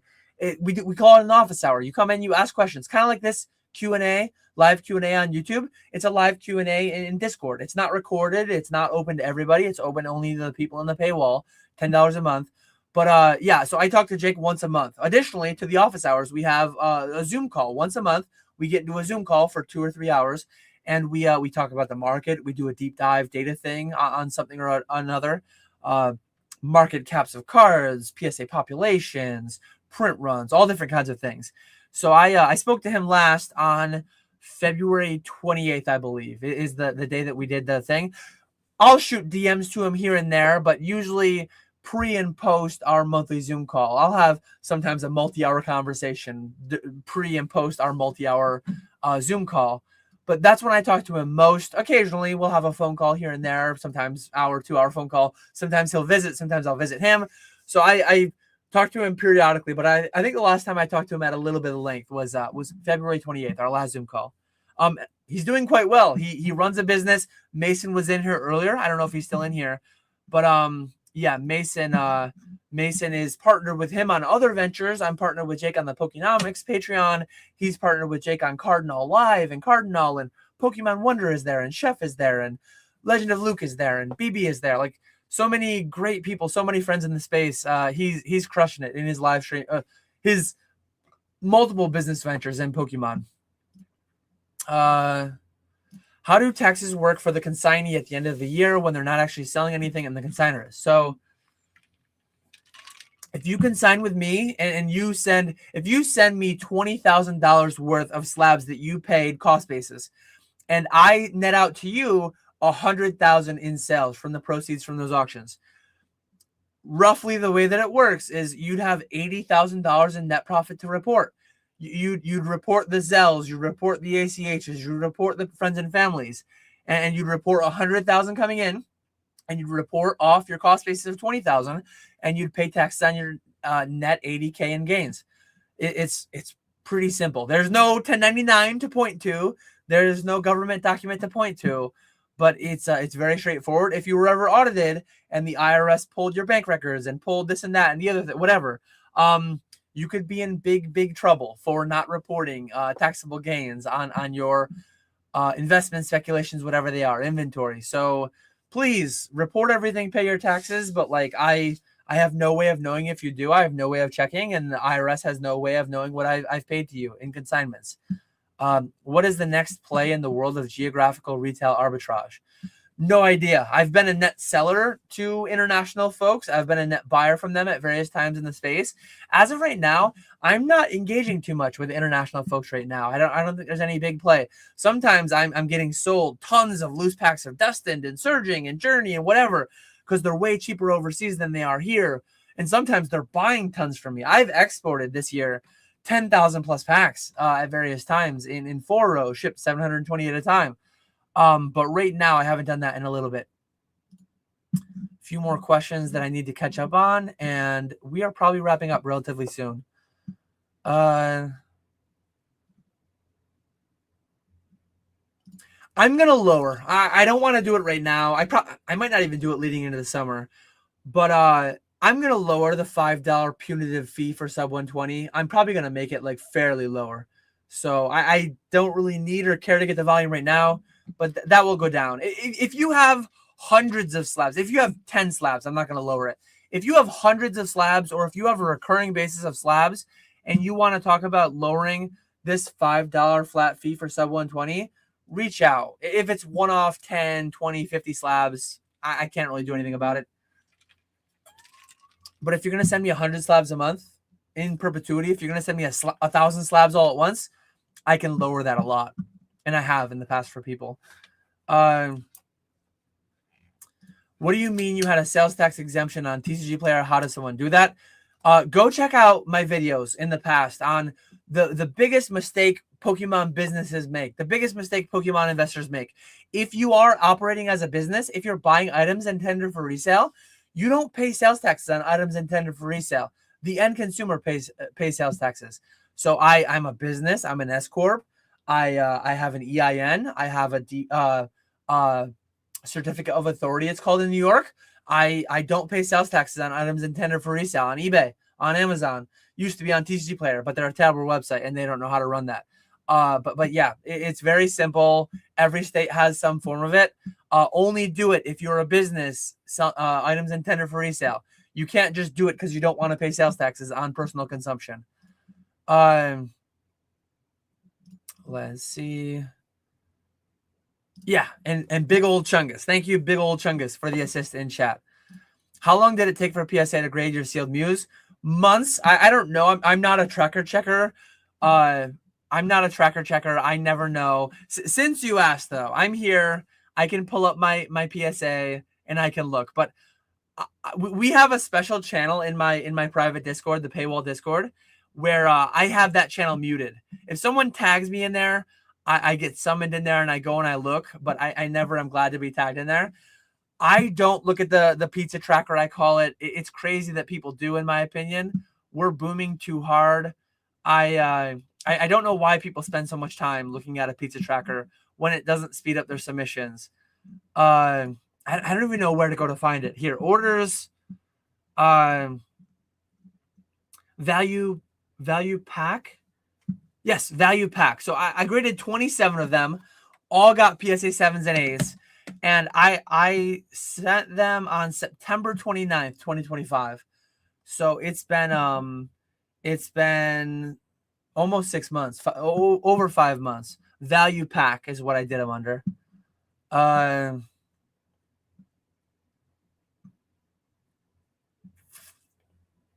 No. So my CGC Fanatics, it is not a middleman grading service. It is not. You will not get the cards back. They are it is compulsory that they go to auction. All these cards go to auction. You cannot say, oh, I got a pristine on that one, I want that in my PC. That's not how it works. It is a consignment grading service. I front the grading fee. They get sold. I take the grading fees from the proceeds. I'm never gonna. Well, I don't ever intend to turn that into a middleman grading service. Going until 2 a.m. we booming. Hopefully not, but we'll see. Yeah, everyone's taxes are very different. Opening the tracker must be a boom. Boys, write this down. He's speaking facts. Big old Chungus. I like what I'm seeing from Big old Chungus. A lot of tax nuance, a lot of stuff in the chat that I love to see. How do we consign with you? DM, email, reach out, check out my link tree. If you buy from me, oh, I don't know if they put them in everyone, but if you buy from me, scan the QR code. I guess I'll hold it here. Scan the QR code. You go to my link tree. One of those things is my website with consigning details. All that stuff is there. Dan, do you still legitimately enjoy waking up in the morning and get excited to source cards or niche items, or does that lose appeal over the years having a business? I just had this conversation earlier in a consult. This is like intellectually engaging and stimulating. This is exciting to me. At any given time, I have a lot of things cooking. I have thousands of cards awaiting grades. I have big 5-figure, 6-figure collections in my inventory. I have conventions on the horizon that I'm really excited to go to. I have big conversations and meetings, long-term potential business ventures that I'm partaking in, some with platforms, some with other individuals, some with my friends. Like potentially some of my friends are quitting their job to go full-time independent contracting for me. It genuinely is something that I really enjoy. Are there aspects of it that I don't like any other job? Absolutely. But no, like I really enjoy what I'm doing. A lot of it is like, if you want to be negative about it, and like paying consigners is fairly monotonous. It's fairly boring. It's not that exciting, but it compensates me quite well. It compensates them quite well too. I love, like, I try to, in this, like, I think having a positive attitude can go a long way. It would be very easy to, oh man, spending 2 hours listing everyone's CGC Fanatics lab, spending an hour paying all my CGC Fanatics consigners, doing the same old thing. But it's like, I check out some of the cards, I check out some of the scans. It's like, oh, hey, like this stuff's actually kind of cool. Some of it's kind of funny too, seeing when someone gets slammed with a CGC 5.5, whatever. Most of the time it's me. But no, I genuinely enjoy it. I think having a positive outlook and just having a podcast going, seeing the memes going on in Discord as I'm doing it,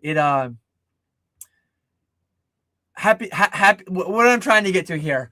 Happiness largely, oftentimes, is a choice. I think in an alternate reality, if I just wanted to be so negative, it's like, oh man, I gotta do this again. I gotta do this again.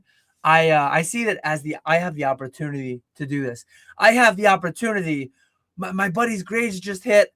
I put him in. I send him X amount of money. I think about it from the positive perspectives, if that makes sense. Maybe I'm losing people there, but no, I genuinely enjoy what I'm doing. We're booming, and we're not always going to be booming, and it's a whole hell of a lot of fun when we are. Also, how would you go about building an Instagram from scratch without any other social media presence? How would you go about securing deals? Would you just buy? How would you build it to sell?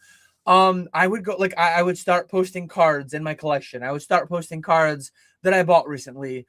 I would post pictures of my vending setup if I was vending. I would post a picture of my background for my new YouTube channel that I just started. Just start naturally. Start putting things out there. and go from there and see what it turns into. Deals, Facebook, Instagram, different Discords, Reddit, they're all over the place. They're everywhere.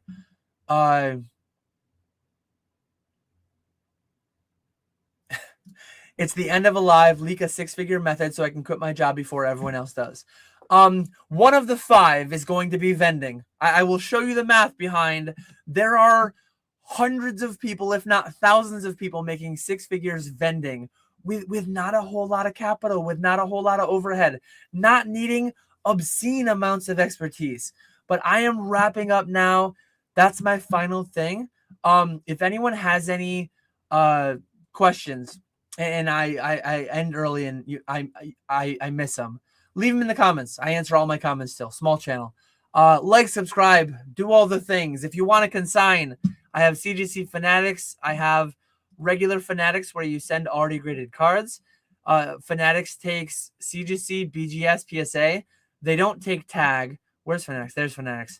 CGC Fanatics will take anything that CGC grades. They'll take sports cards. They'll take Yu-Gi-Oh! They'll take Flesh and Blood. They'll take Lorcana. They'll take One Piece. They'll take MetaZoo. $8.50 a card. I front the grading fee. You get the proceeds. You can send the cards in penny sleeves. You don't even have to card save them. This card is card savered. This one's actually going to PSA. But you can send cards in penny sleeves, and they get graded, and they get curated into the vault. They get listed. Every Wednesday night, you'll see an update to your spreadsheet. It's Wednesday night now, so consigners checking their sheets, they'll see 2 things. They'll see the cards that were newly graded that are getting listed at auction, and they'll see the cards that that were paid in prior weeks, and they're getting paid on tomorrow. Payday is Thursday for consigners. So yeah, all that stuff is there. Like, subscribe, do all the things. I'm live every week, moving ahead for the foreseeable future. I post videos every Monday at 1 p.m. I post shorts all the time, clip from my long-form content. But as always, I appreciate everyone watching. I will catch you all later.